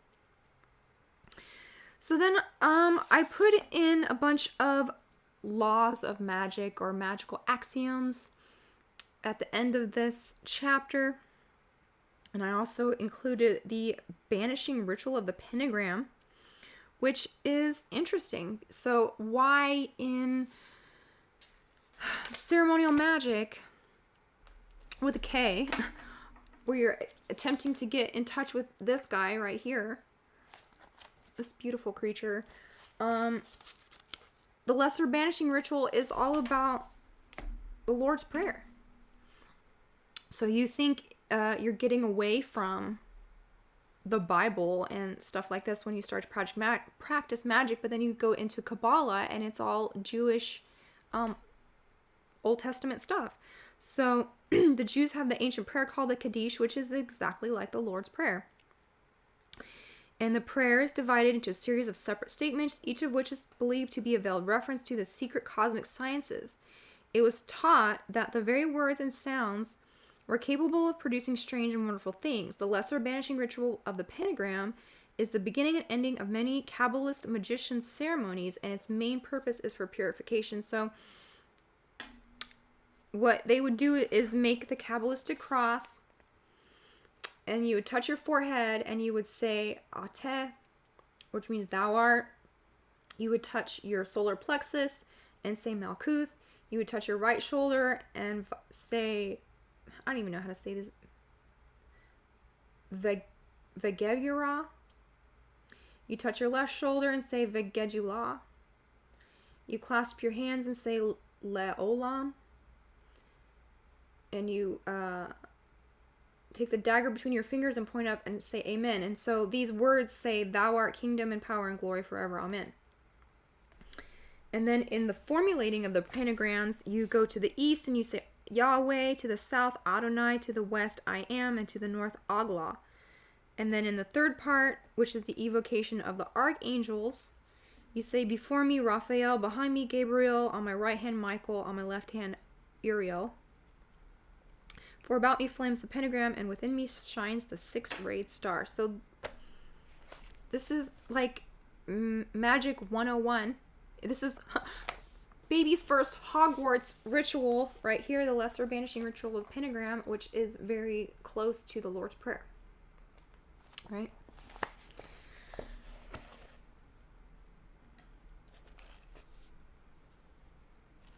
So then we get into the laws of magic. They say to be a magician, one must learn to investigate all phenomena with the eye of a scientist who scorns no possible hypothesis, nor neglects to take into the fullest consideration the complete structure of our actual and potential being. This is Bernard Bromwich, another occultist. So they have all these, laws or axioms that you can follow. The first one is the law of knowledge, which says that understanding brings control. So if you can know all there is to learn about something, then you have absolute and total control over it. This is knowledge is power, basically. And then to the magician, the goal and the purpose of existence is knowledge and experience. The notion that knowledge is power is true for both outside world and the inner man. And the sub-law to the law of knowledge, or knowledge is power, is the law of self-knowledge. This you will find in Mason temples. You will find it across the portico of the Temple of Delphi, which is another ancient mystery school. It says, know thyself. And so according to occultists, magicians, one of the best ways to begin your magical path is to begin to learn about yourself, beginning from the inside out. So you start with the smallest thing, like we were talking about cells, peptides, amino acids, even subatomic particles, quarks, hadrons, stuff like that. And then another law of magic would be the law of names. So this is a lot of stories contain this law. Like if you knew the true name of God, knowing the true name of like Ra or something like that, you could control them. If you know the total true name of something, it gives you control over the belief that the name of a thing contains the essence of his being is a very old thought in magic. And then in Hebrew, to name means to make appear. And in English, to inform means the same thing. So to give form to something that was previously vague. And then there's a common belief throughout the world that if you give a person a new name, you give him a new soul. So this is a very tribalistic notion, pagan. And then there was that whole, do you remember the plot of the Never-Ending Story, right? Where he had to give her a new name so that she could continue to exist. And the new name was actually Moonchild. I don't know if you guys remember that. Because you won't know unless you put the subtitles on what he screams out at the very climax of the movie, where he opens the door and the wind is blowing and he says, Moonchild. So that is actually a Crowleyan idea. The Moonchild, a baby that is conceived through magical ritual. And then there's the Egyptian story about how Isis tried to capture the power of Ra by discovering his secret name. She mingled together some of his spit with the earth to create a venomous snake to bite him. When every remedy had been tried and failed, he agreed that Isis should take his name, his identity, and his powers. So then there's also, like in India and Egypt culture, during the naming ceremony, the infant gets two names, one of which must remain secret. Mormons also doing this in their wedding. In Genesis, Adam performs the magical act of naming the plants and the creatures. Through this act, he obtains God's gift to him of dominion over the earth. So, that's the law of names. The law of words of power. So in magic, there are certain words that are able to change the reality of those saying them. The most notorious magic word being abracadabra, which comes from the Aramaic abracadabra, meaning I create as I speak. And then in Eastern mysticism, these are known as mantras, and the power is believed to lie in the very sounds of the words themselves. BLA says, Artax, no. I know, that is the saddest scene of all time. Like, how could they do that? I still think about, that's my Roman Empire, is when that stupid horse wouldn't even, like, move one muscle to help himself out of the mud. We're talking about Neverending Story when that horse is sinking. Oh, man. Why wouldn't he just, like, come out? He lost all of his will to live. Yeah, poor Artax, I know. Let's see. Words of power. Oh, and then you've got the whole tetragrammaton. The Bible and the Talmud are full of rules concerning the name Yud-He, Vav-He, right? Or Yahweh. This was the original 4-letter word that was never to be spoken out loud, except by the high priest in the Holy of Holies. Instead, the sacred name being intoned, it was changed to become Yahweh or Jehovah.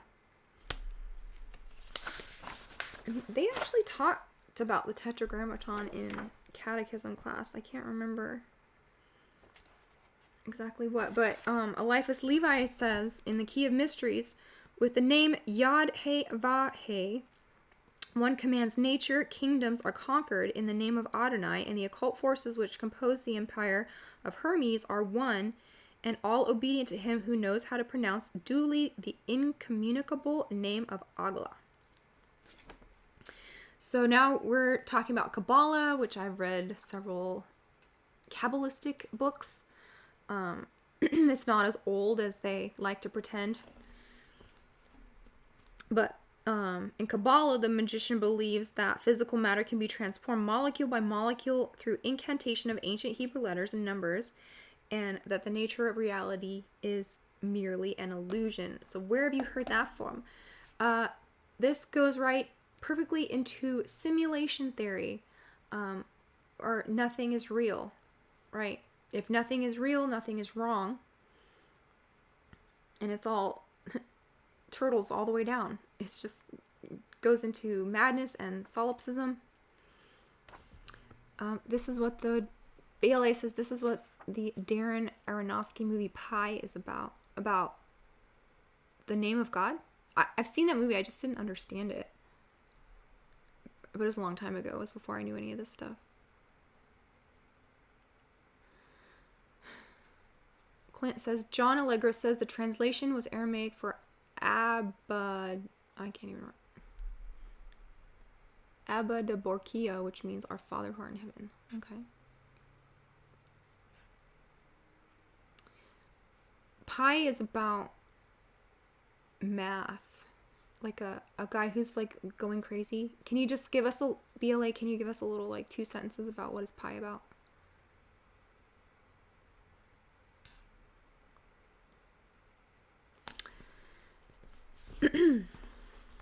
So we got, okay, law of words of power. Yeah. Words have power.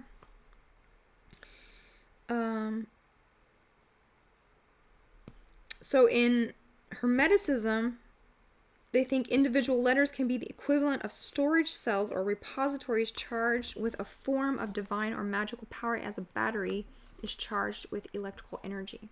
Okay.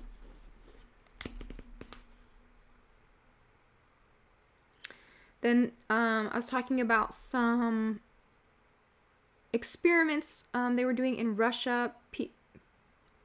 Peter Garjajev, a biophysicist and molecular biologist, confirmed that DNA can be programmed by words and frequencies. Words are frequencies. Experiments show that DNA can be healed simply through vibrations and spoken sound. So that's kind of what I'm talking about, holy water. The human DNA is a biological internet and superior in many aspects to the artificial one. The greater understanding of DNA's role as a crystalline receiver-transmitter can explain intuition, clairvoyance, telepathy, and spontaneous healing.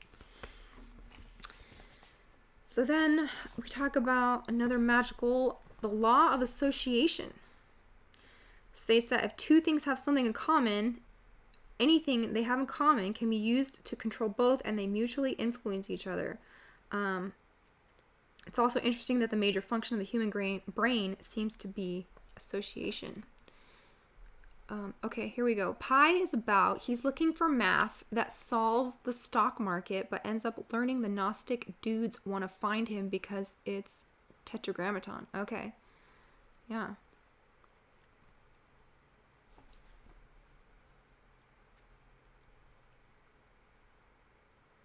In the movie Pi, the rabbi demonstrates gematria by Adam and Eve being 13, Eve being 7, and the two created Cain, which was 20. Yeah. Gematria, oh man. If you want to look like a freaking weirdo, start talking about gematria to a normie. Like, if you want to look like a cracked out tweaker and have people never consider anything you say again, just start talking about numerical values of ancient Hebrew letters and see how fast everyone thinks you're a crackpot. I'm not saying there's nothing to it. I'm just saying it takes a special kind of person to like understand and grasp what you're on about when you're talking about gematria.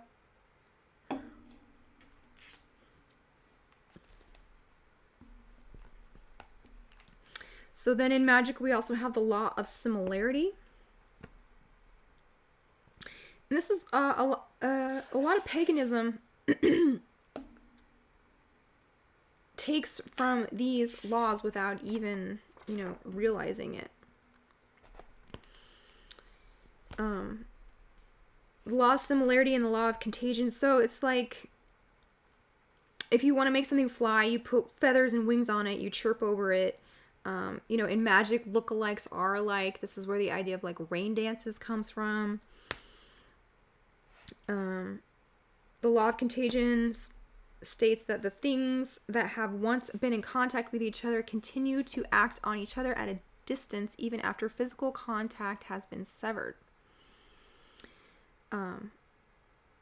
This is where you get the idea of like eating your enemies for power, or like if you want to be like a lion and you kill a lion and you eat him. Warriors will wear a lion's mane to acquire their strength and bravery. In British Columbia, the Indians would rub a baby girl with the body of a beaver to make her industrious. The Pueblo Indians of New Mexico believe that rain can be summoned by means of imitative magic, which is a form of sympathetic magic. In traditional rain dances, priests will roll round stones on a floor to stimulate thunder, sprinkle water on the ground like rain, place a bowl of water on the altar, blah, blah, blah. So most magical thinking involves the idea of transmitting qualities and attributes from one thing to another. And this is called contagious magic. Are we having fun? Want some more magical laws? Gematria is Kabbalistic. Yes, it is. Not exclusively, but they do use a lot.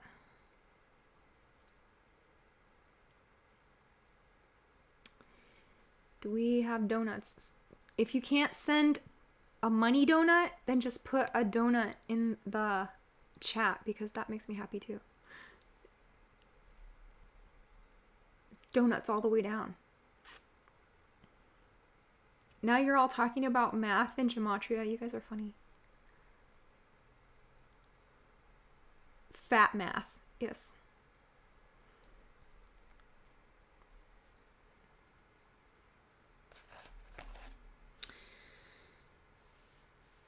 So yeah, this law of contagion, law of similarity, law of association, law of imitation. Early man, must have reasoned that if ice makes you cold, and fire is hot and makes you hot, the beaver's industriousness or the lion's strength will rub off on you as well. In some primitive tribes, the heart of a valiant enemy might be eaten to gain his courage. Yeah. A man in a motorcycle gang might feel he has assumed some of the devilry of the face on his jacket. Similarly, a young girl is a princess when wearing a tiara. Ooh, donuts all the way down. Look at that. Donuts and coffee. I like it. Yum yum donuts. Daisy's yum yum donuts. Someone says the true creator is Aten, the god of light. Okay, Akhenaten. Are you moving the capital of Egypt? We're all gonna worship Aten.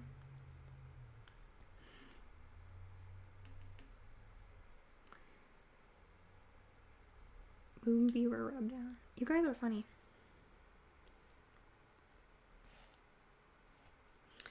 Have you heard of Bell's theorem? That was another thing I was looking at when I was writing this. It says that particles once in common continue to influence one another instantaneously, even across the light year stretches of galaxies. So I guess this was something they noticed, and Einstein called the spooky action at a distance. So contagious magic shades into sympathetic magic, which is based on the idea that whatever happens to a part of something or its image will happen to the whole. So this goes into voodoo too, like how you can make a voodoo doll and you stab the voodoo doll's tummy and then the person that you hate gets tummy ache. This is why a lot of people who do occultism and stuff, they keep their body parts. Like, I know I've mentioned this before, but Madonna has a DNA cleanup crew that follows her around and doesn't let anyone have a piece of her hair or anything, because bodily cast-offs in the hands of people who wish to do you harm are dangerous, and they are thought to retain the qualities over the person where the sorcerer can gain power. Then you have the law of imitation. Yeah, this is quantum entanglement. I know. So what was my brain doing in 2012? This is what it was doing, okay? It was like into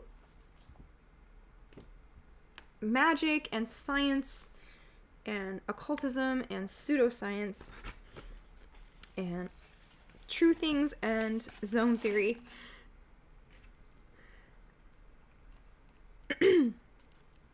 So the law of imitation is where one entity assumes the characteristics of another. So magic and sorcery depend heavily on mimicry. When for example, a high priest of the OTO dons the mask of an ibis in a ritual, he is the conduit and becomes the god Thoth for the duration of the ritual. Sorcerers know that if you show people something, they will inherently imitate it. It is in our nature. I think Kenneth Grant talks about this aping phenomenon. Monkey see, monkey do. So babies learn to speak by imitating adults. In this way, the origins of deviant behavior are very similar to the origins of fads and fashions. Each is a socially learned acquisition. So the law of imitation spreads from top down. Consequently, youngsters imitate older individuals, the poor imitate the rich, peasants imitate royalty, and so on and so forth.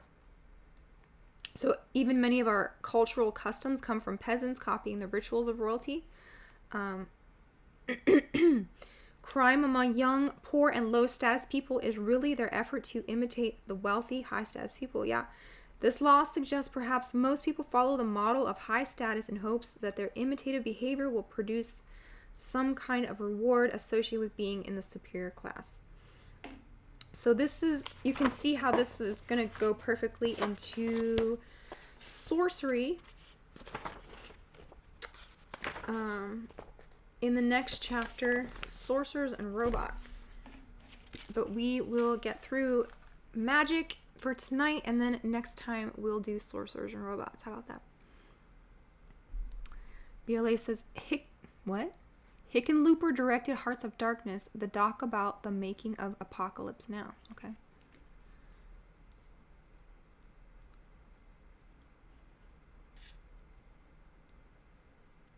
What else we got? Any donuts in the chat? Is there a song about donuts? There should be.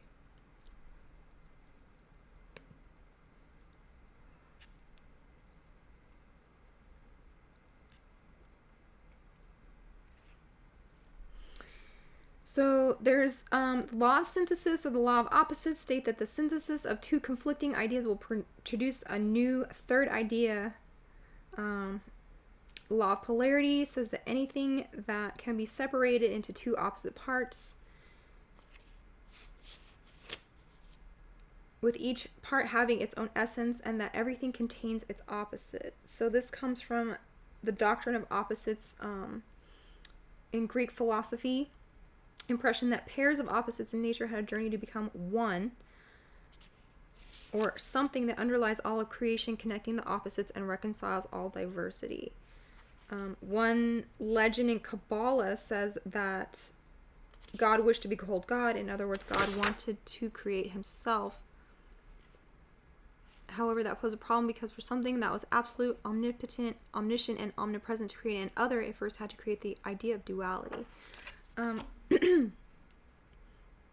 So this is where yin-yang comes from. The most famous phrasing of this law in Western occultism is as above, so below. I'm sure you've all heard that. Then we've got the law of balance, the law of infinite data, the law of finite senses, the law of infinite universe, the law of personification,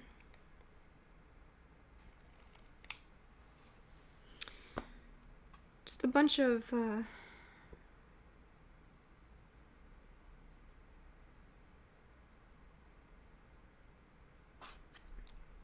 I don't know. Examples of magical thinking, I guess. And where I was trying to lead this was mind control, because if magic is real, then sorcery is real. And there's people using this against you. If you don't believe in it, then that is more to your demise. And I had a picture, because Disney is all about magic, right? Magic and imagineering, taking over your imagination. So I had these two pictures. One from a Disney store in Times Square says, "Thanks for sharing the magic with us." And then a ride at Epcot called Imagination, sponsored by Kodak, says, "How to capture your imagination." Right. So I was all about being a magician, man. I didn't want to be a witch. I wanted to be a mystic, magic Christian. Okay, I didn't want to hurt anybody or cast any spells or talk to ghouly guardian angels. I just wanted to, be a white fairy or something stupid like that. I was heavily into tarot. And in the tarot, the magician is the one. He's the first trump. The all-one concept in many religions speak of is really the infinite eternal consciousness of God having separate experiences in a tiny range of frequencies called our physical world. So this is David Icke stuff. This is quantum goop. I was thinking, the duality or otherness of our ego enwraps each of us in a lonely mental prison. The magician sees all of creation in his own body. Actually, they do say, an orthodox thing here, to die without dying is one of the great ordeals of the magical path. And this is primarily symbolic of the death of the solitary ego. So, that's not the orthodox part. The part, to die before you die, how does it go? If you die before you die, you won't die when you die. That's a orthodox saying. But what they're talking about here is ego death, which is a much different, like destroying your personhood, basically, and becoming an empty vessel to be inhabited by other beings. And that is not goals, okay? So I was thinking in my magical mind that, we're all part of God's expression of experiencing itself from different points of view.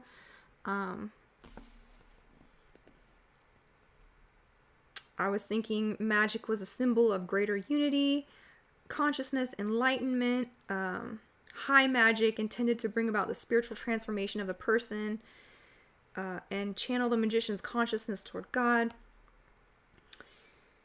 Theurgy is a magical word. It means divine work or the use of magical means to attain religious salvation. So I was saying magicians and co-creators of reality, we have this like responsibility to protect our mind and imagination from dark forces, which is true. And if you don't know or understand the way that reality works, you're going to be a passive victim. You're going to be more susceptible to the sorcery. And the people who know about these things are using these things against you.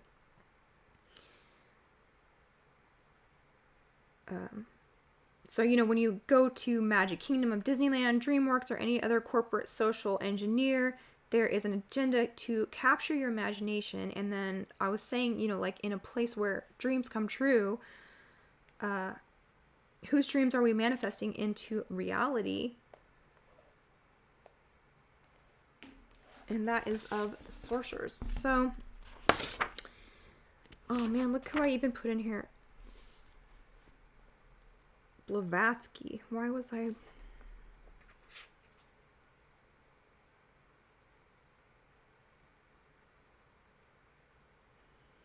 Oh, because she said magic is spiritual wisdom, arcane knowledge misapplied is sorcery. Okay. See, I know my stuff, guys. I've been through it. I've read all of these things. I've ruminated on them. I've been hurt by them. I've been misled by them. And I'm just trying to give you a head start so that you don't take the damages that I took by believing in these things. I guess let's talk about the pentagram real fast and Pythagoras. And then next time we're going to talk about sorcerers and robots. So, pentagram, is it bad? Is it good? Is it neutral? Is it magic? Is it dumb? What is it? It's a time-honored symbol of the magical arts. It is used in nearly every system of magic. It is part of the iconography of most religions. The early Christians associated the pentagram with the image of Christ because the symbol represented another form of Alpha and Omega,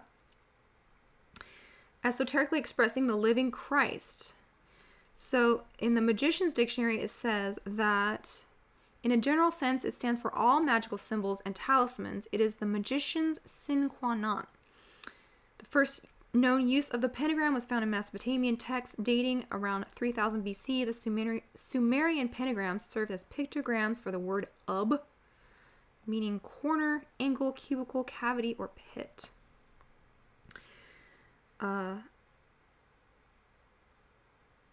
So, like we were talking about before, the lesser banishing ritual, the pentagram is Magic 101. You're going to do that before you do any other rituals. Many types of ceremonial magic require the use of the pentagram before any other ritual. Is considered by occultists to be the most potent means of conjuring spirits. Paracelsus proclaimed it to be the greatest and most powerful of all signs. To Kabbalist magicians, it is a sign of the microcosm called the microprosopis. That's what happens when you read a lot and you don't say things out loud. You don't know how to pronounce them. I've noticed me and all my friends do that a lot. Like, that's not how you pronounce it.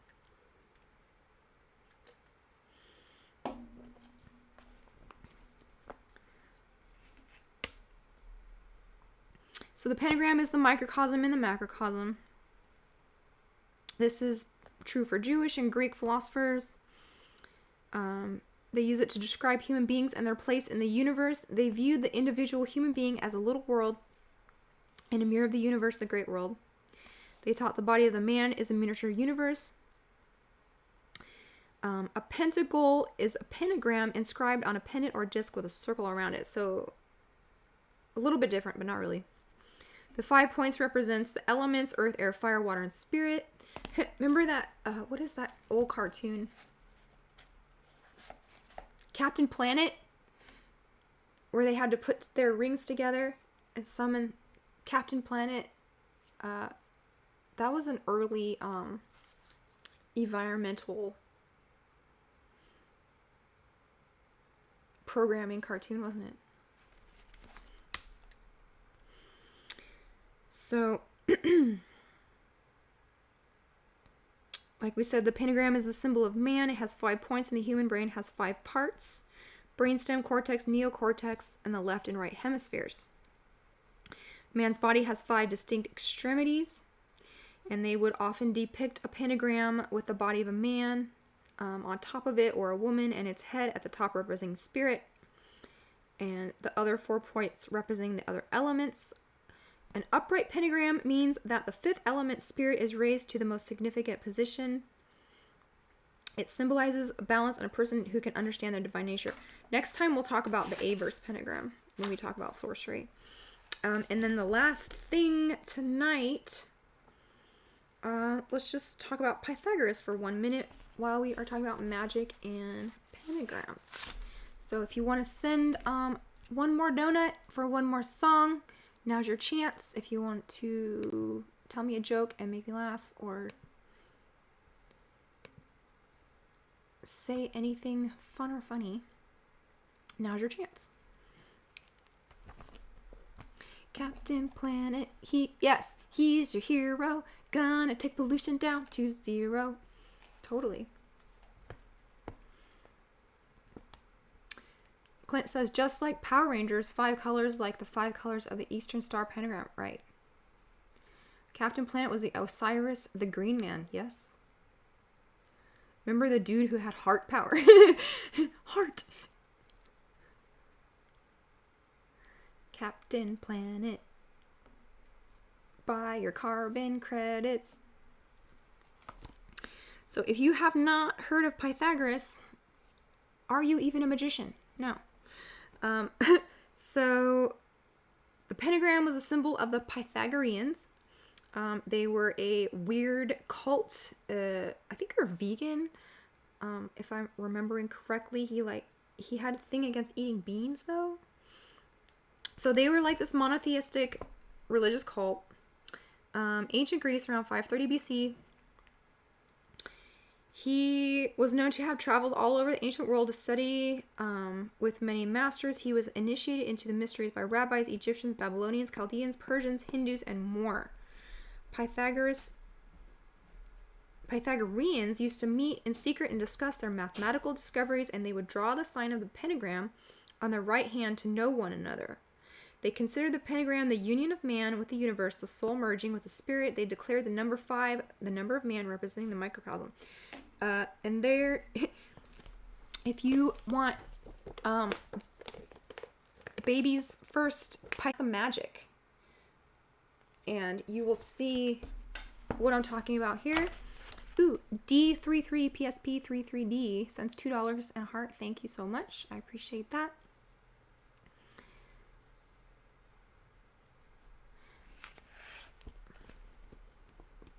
So Pythagoras taught that the pentagram was full of math magic. It contains the proportions that he used to create the diatonic scale of music that we use today. Also hidden within it is a secret to creating the golden rectangle, a mathematical law of beauty, which the Greeks admired for its pleasing proportions and magical qualities. So these are obviously things that God has created for us to discover and enjoy, but we have to be careful veering off into mystical tangents. That's why the church is there to help guide us, and we have spiritual fathers who are not Pythagorean. So the Parthenon, Notre Dame, Mona Lisa, all of these contain golden rectangles, as does the human body itself. The intersections of a pentagram form the golden ratio, or phi, right? Not pi, phi. This was called the divine proportion and is very close to the orbital resonance of Earth to Venus. The pentagram is also connected to Venus. Did I put that in here? Because the orbit of the planet Venus makes a 5-pointed star.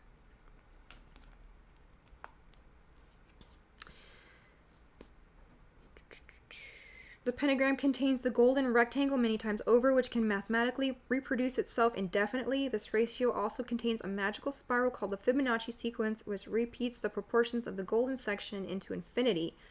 Fibonacci spirals can be found everywhere in nature, galaxies, shells, snails, flowers, ferns, pine cones, pineapples, hurricanes, seahorses, sea creatures, chambered nautilus. All of these are examples of a sacred spiral.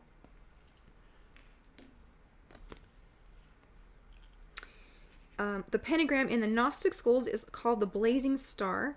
The blazing star in Freemasonry is a different thing, but Eliphas Levi says that the pentagram...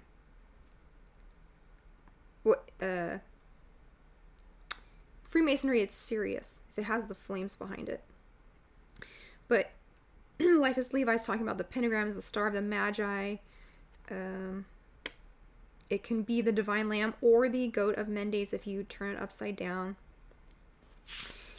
It is either initiation or profanity, depending on how you use it. It is Lucifer or Vesper. It is Mary or Lilith, day or night. The pentagram with 2 points in the ascended represents Satan. When 1 point is in the ascendant, it is the sign of the Savior. So the pentagram is the figure of the human body. We said that. Blah, blah, blah.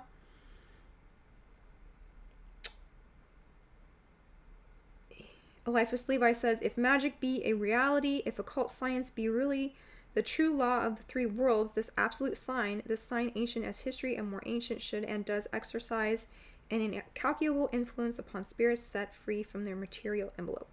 So, that is your first lesson in magic. Baby's first sign of the pentagram. I think we're going to close it out for tonight. And then next time we'll talk about sorcery and what is the difference in my mind back then and what is the difference now. Here's a little sneak peek. Sorcerers and Robots, a love story. And join me later on this week. I'm going to have Clint Third World Assassin talking Freemason stuff.